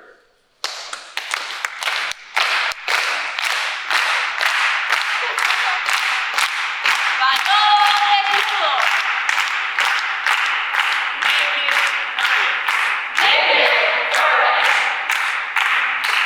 Valor para decidir.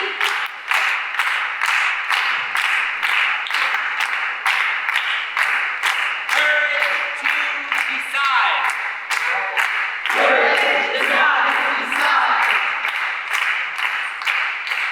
Valor para dejárselo. Courage to get up out of the mud. Valor para ver. Courage to see.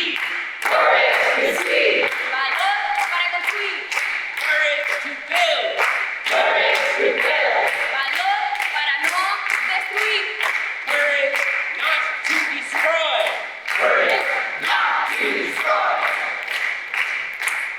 Valor. Valor.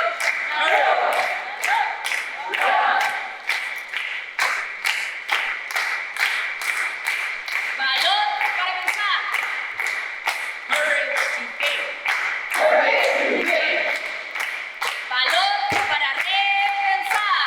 Courage to rethink. Valor para no hacer nada.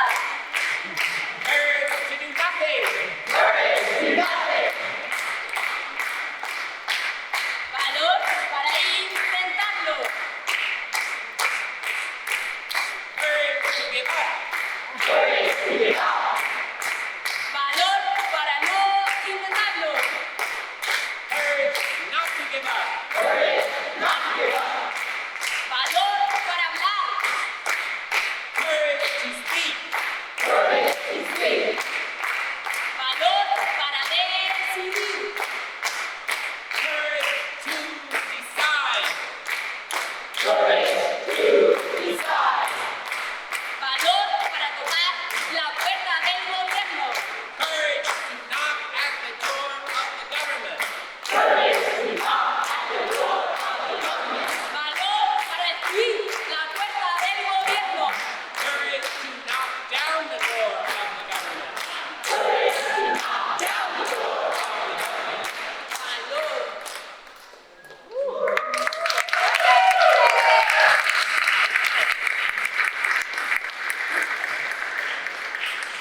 Ay, señoras, señores, señoritas, niños del mundo entero, les presentamos ahora a la instructora más famosa, famosísima del mundo entero, para tener el valor de volar.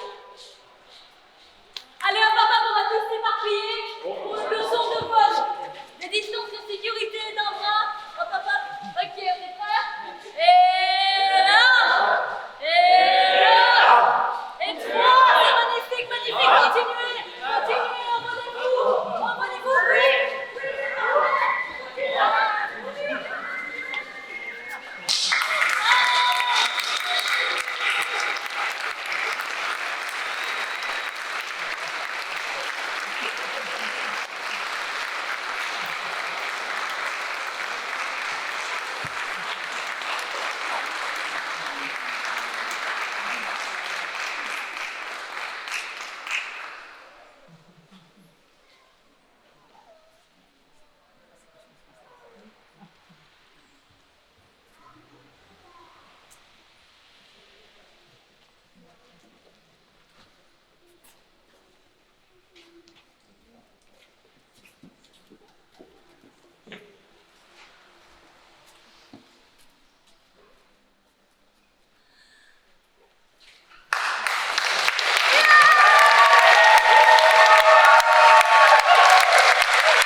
information on upcoming shows. Our next show will be in Brattleboro on Tuesday.